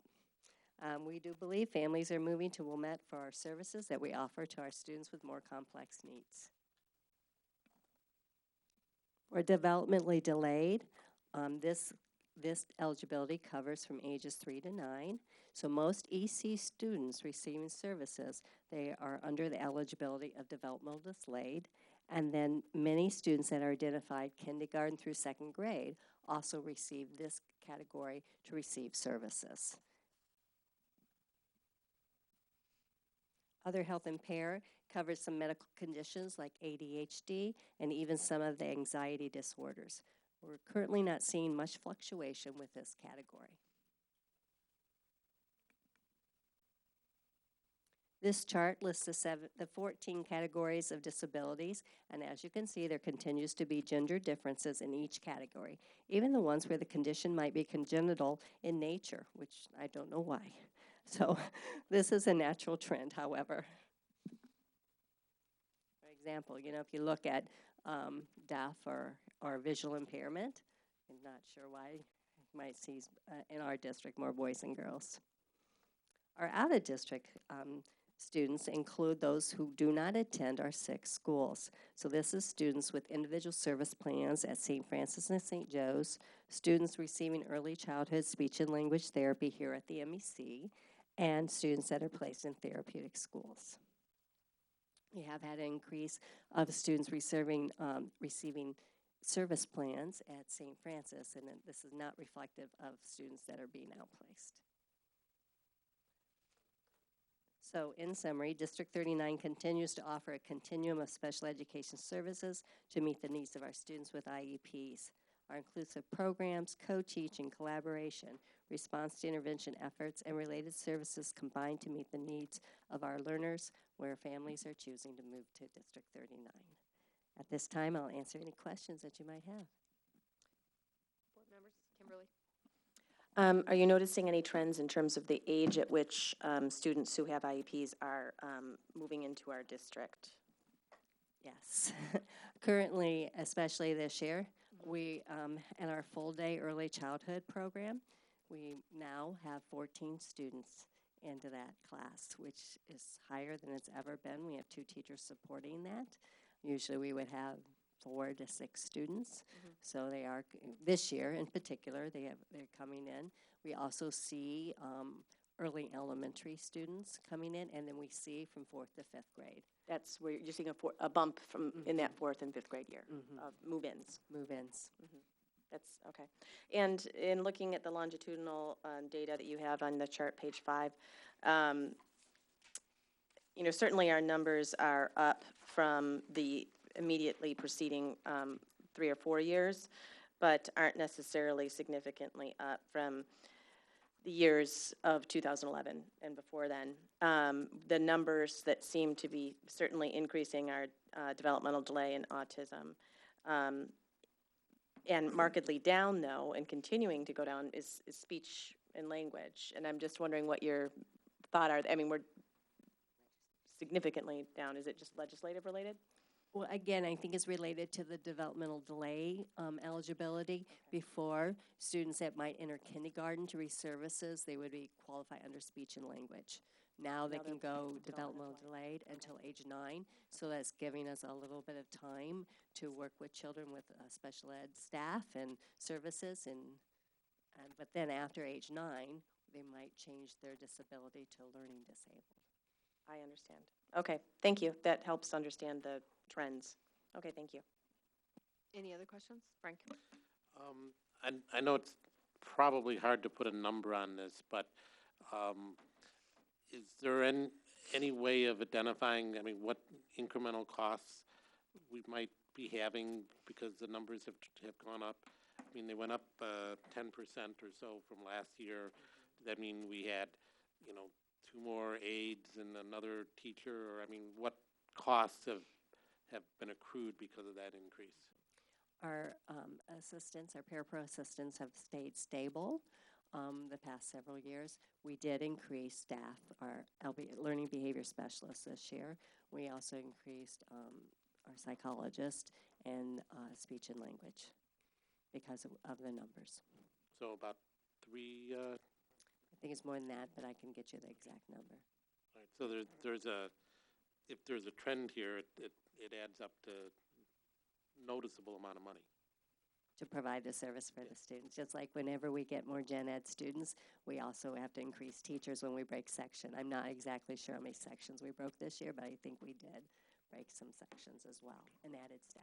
And can I clarify, as I understand it, we get support from the state or federal funding for every special ed student who qualifies, correct? That is correct. We get pupil personnel some money back for every special ed staff. It's $9,000. We get money back for every paraprofessional, and then we get IDEA money, and that's based on the calculation, and they also use the calculation of the students that we're supporting at St. Francis and St. Joe's into that calculation. So to clarify, if we have just a gen ed student move in, there is no support for state and federal funding. We have a special ed student move in, I mean, we do actually get more funding as a result of that student. And almost to go back to, I have to continue to compliment Dr. Lechner's decision in 2002 or 1 or whenever you did that. When we left NSSED, we used to consult for these services, contract out. What happened there, not only did we get to bring our own professionals in, their, speech, et cetera, and therefore the gen ed children would have access to that, we now got the funding versus that going to, and it's where there was pretty much, if I understand correctly, a $500 to $1 million savings. So I would never just contextualize children moving in here with special ed costing us necessarily more.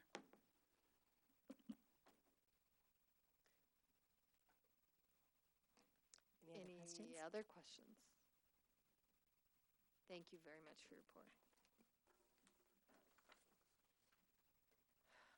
Okay, fiscal year 2018 student fees, Dr. Lechner.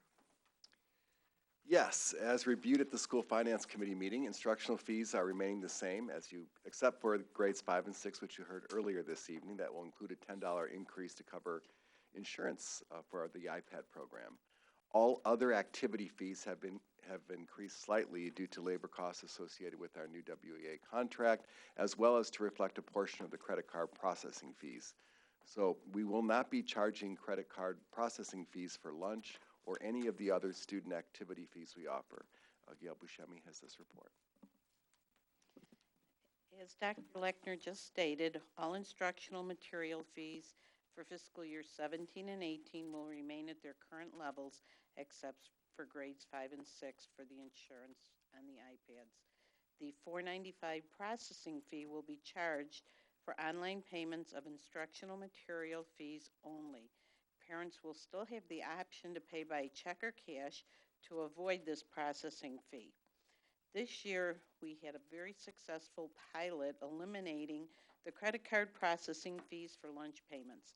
Based on the positive feedback received, we have expanded the elimination of the processing fees for optional fees such as athletics, transportation, orchestra music, summer enrichment, connecting kids, and before school care. Parents can shop online without incurring any additional fees. The increase in optional fees includes the transportation fee for fiscal year 17-18. It is important to understand that the fees collected from parents only covers approximately 1/3 of the District 39's transportation costs. Program costs are subsidized by the district's budget through our tax levy.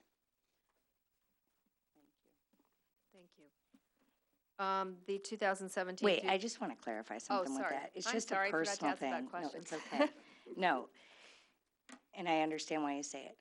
I don't like when we say that the district subsidizes credit card fees or materials fees or whatever, when in fact that's what our tax dollars are for. So when it's really, when we're paying for fees, et cetera, the parents or the families are in turn subsidizing the district. No, I want to clarify that. You're talking about transportation, correct? I'm talking about transportation or even material fees or whatever. When we say there, or she said credit card fees, we're subsidizing, that's a cost of business. Right, right. Okay, I wasn't sure if you were talking about transportation. No, I get the Okay, got it. transportation. We are subsidizing as Yes. that is not Correct, it's not public, required. that's not required, That's but correct. other things are. Right. And No, I think Yeah. she was just trying to make clear that parents do not bear the full cost of the transportation or credit card fees, that the district does pay a significant portion of those fees. I completely get that. I just want to make sure that. I think that one point that I think that people don't understand is that when they're paying that credit card fee, I think that there's a perception by a lot of people that when they pay that fee, that it covers the transaction cost. When in fact, it doesn't in any way cover the transaction cost, which doesn't mean that it's not something that we could or should or may absorb, but it's simply that if someone makes a $400 purchase online, we're paying a lot more than $495 when they use a credit card. Right, and I just meant, and I That's the point. agree with that.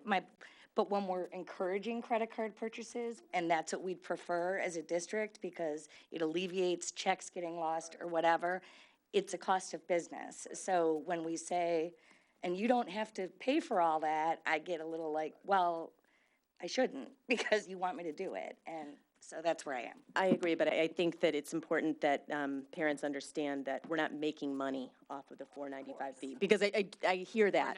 I absolutely hear that people think that they get the $495 fee and that we're making money off that. Completely agree that it should be, yes.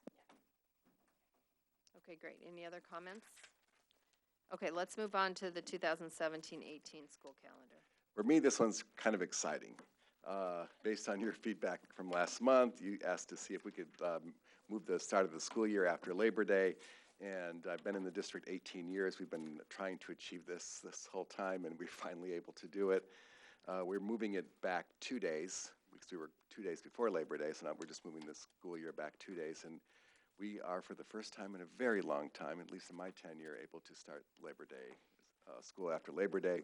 Since the last board meeting, I've got a lot of very positive parent feedback about that possibility. It's kind of exciting.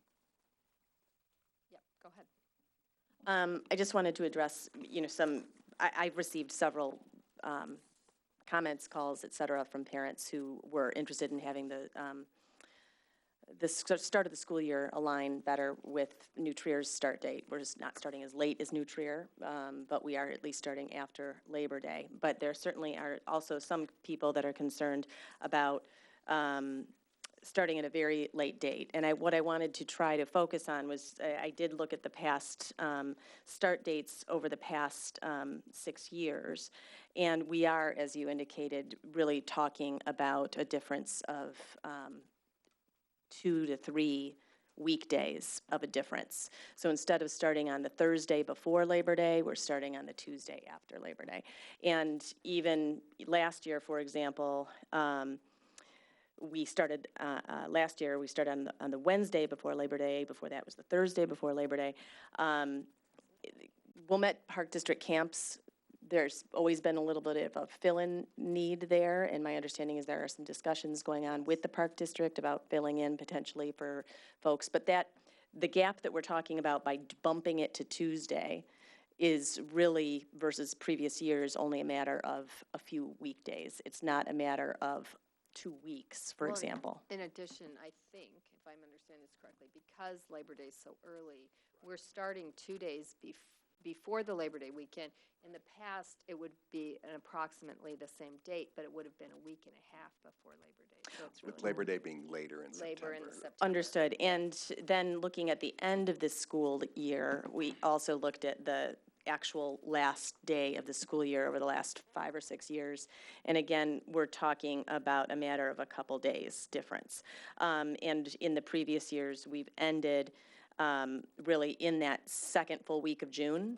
So although we may be ending, on the Friday of the second week of June instead of the Wednesday, it's not as though kids are leaving for camp, before that weekend anyway. And so I feel, and I did want to look at that, but I felt like after looking at it, we really aren't talking about an appreciable difference in terms of the 6 years prior, 5 or 6 years prior to this year versus what we're looking at now.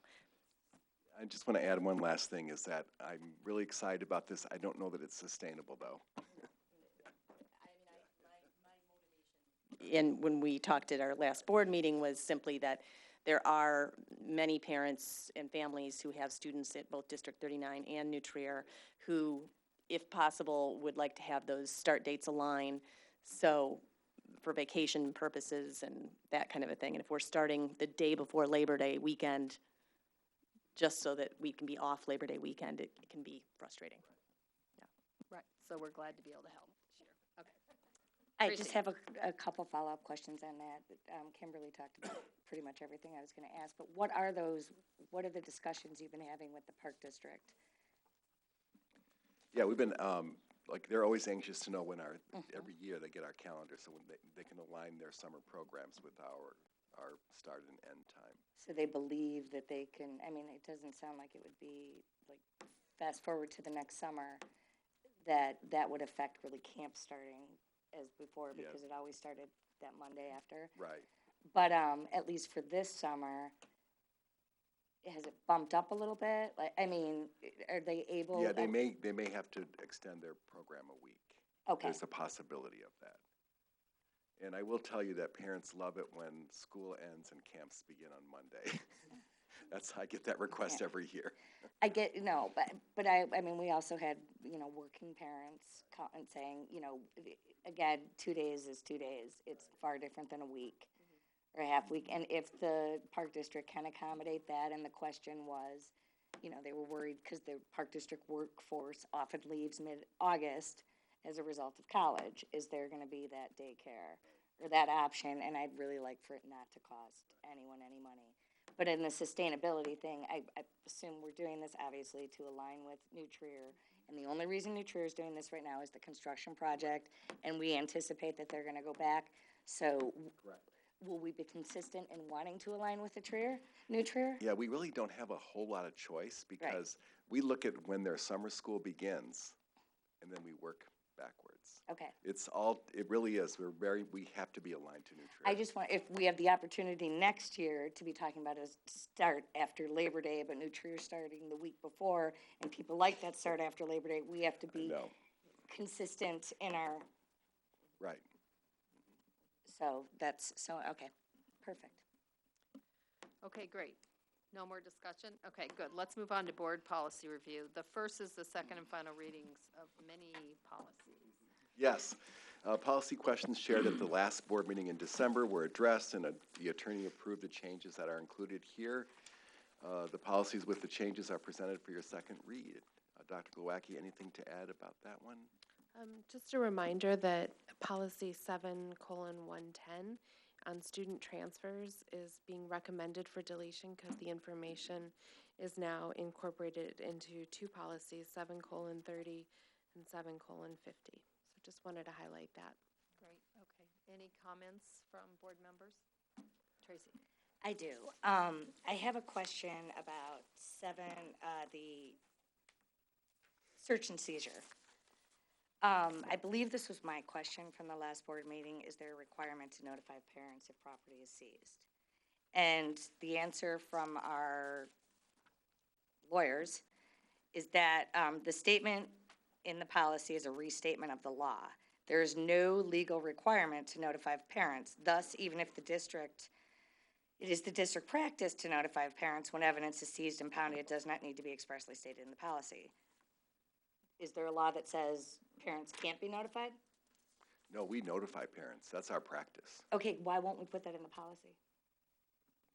I mean, attorney, they just said I don't know. I'm just uncomfortable with it only because, and I understand, I've tried to think of all sorts of scenarios. Obviously, if a child has a gun or a knife or, I don't know, is doing drugs where it's going to affect someone right there and you have to intervene, there is no choice. But if there is, as we've gone through all these, we need eye exams. Parents are liable for pretty much everything. We pay for all the materials. We answer to our child's behavior, etc. Why can we not call the parents first. You can detain the child. If you think there's something going on, hold them, call the parents first, and offer them the opportunity to come for the search and seizure, because I'm gonna be the one in the end who's dealing with that. Well, go ahead, but if there's an emergency, we can't. We I just simply understand can't that, wait. I just said that, about like, what's an emergency? My, Guns, my bombs. point is, if it's Well, our I would- practice anyway, if it is our practice anyway to contact the parents. Before it happens. Right, but in some circumstance, it doesn't, for whatever reason. I do not want something in the policy that we have then violated the policy because of unique circumstances that we can't necessarily predict right now. It doesn't need to be in the policy. It is part of our practice. It has never happened that we haven't done it. And by putting it in the policy when it isn't required to be there, and this is probably precisely the reason it isn't there, then when there is that unique situation that we cannot predict out now and maybe has never happened, we're putting ourselves in the school district in a precarious position from a legal standpoint. I see it oppositely from a legal standpoint. I mean. Well, there's no legal requirement to do so. It's just a practice that we do so. Right, I understand that, but why that can't be said in the policy if a parent, we're responsible for our children. Yeah. Okay? So to search and siege or go through something without the parent notification first bothers me. Unless there's an emergency, bombing, I don't know what. But I would like it somehow. The problem is defining the word emergency. Okay, I because- would just like it said in Can here. Can I just offer a suggestion? And I'm curious the legal language here, but there's a statement in here that says, when feasible, the search should be conducted as follows. So when feasible seems like a very broad term. So if the lawyers are okay with when feasible, it should be like this. Wouldn't that be the place where this statement would go? When feasible, the search should be conducted with the parents present. I mean, and then if whatever the legal definition of feasible is already theoretically captured here. So what is that? What does when feasible mean to the lawyers? Well, from my standpoint, I don't know what it exactly means, but I can tell you that probably it doesn't have a meaning. So people will dispute what it means. And so then if it would go, I guess, then you're the just other one. So I opening guess up this, you're just opening up the district to being sued if it doesn't happen. So then that would call into question that entire statement, regardless of what. Right, because is what in the does when feasible mean? Like, statement, was it right? feasible or wasn't it feasible? I mean, the point is, by putting that in there, when it's never been our practice not to do it anyway, by putting it in there and then opening ourselves up to a situation that we can't anticipate, we're just opening up the district to, quite frankly, having some kind of liability that is not in any way necessary. My sense is that, I mean, the items that are under the when feasible statement seem to do with protecting the kind of privacy or ensuring the privacy and the rights of the student, right? So outside the view of others, somebody else, not just the police there, et cetera. So I guess the question back is, to Kimberly's point, if when feasible is a tenuous term, then why is it in here at all to, around those protections? Agreed. So I guess maybe that's the question. Well, back. maybe, And I if think. it is a defensible position of whatever feasible means. We that's don't up to ever the mention district. parents in this entire policy. Okay, New Trier could I mentions make parents. a suggestion? Could we take this back to the lawyers? Let's table Absolutely. 7:140. This is the Mm-hmm. policy in question, correct? Why don't we table this one and we'll come back to it in February, Oh, okay? perfect. So, we'll pull this from this particular policy from the consent agenda, okay, and table it. Okay, any other comments?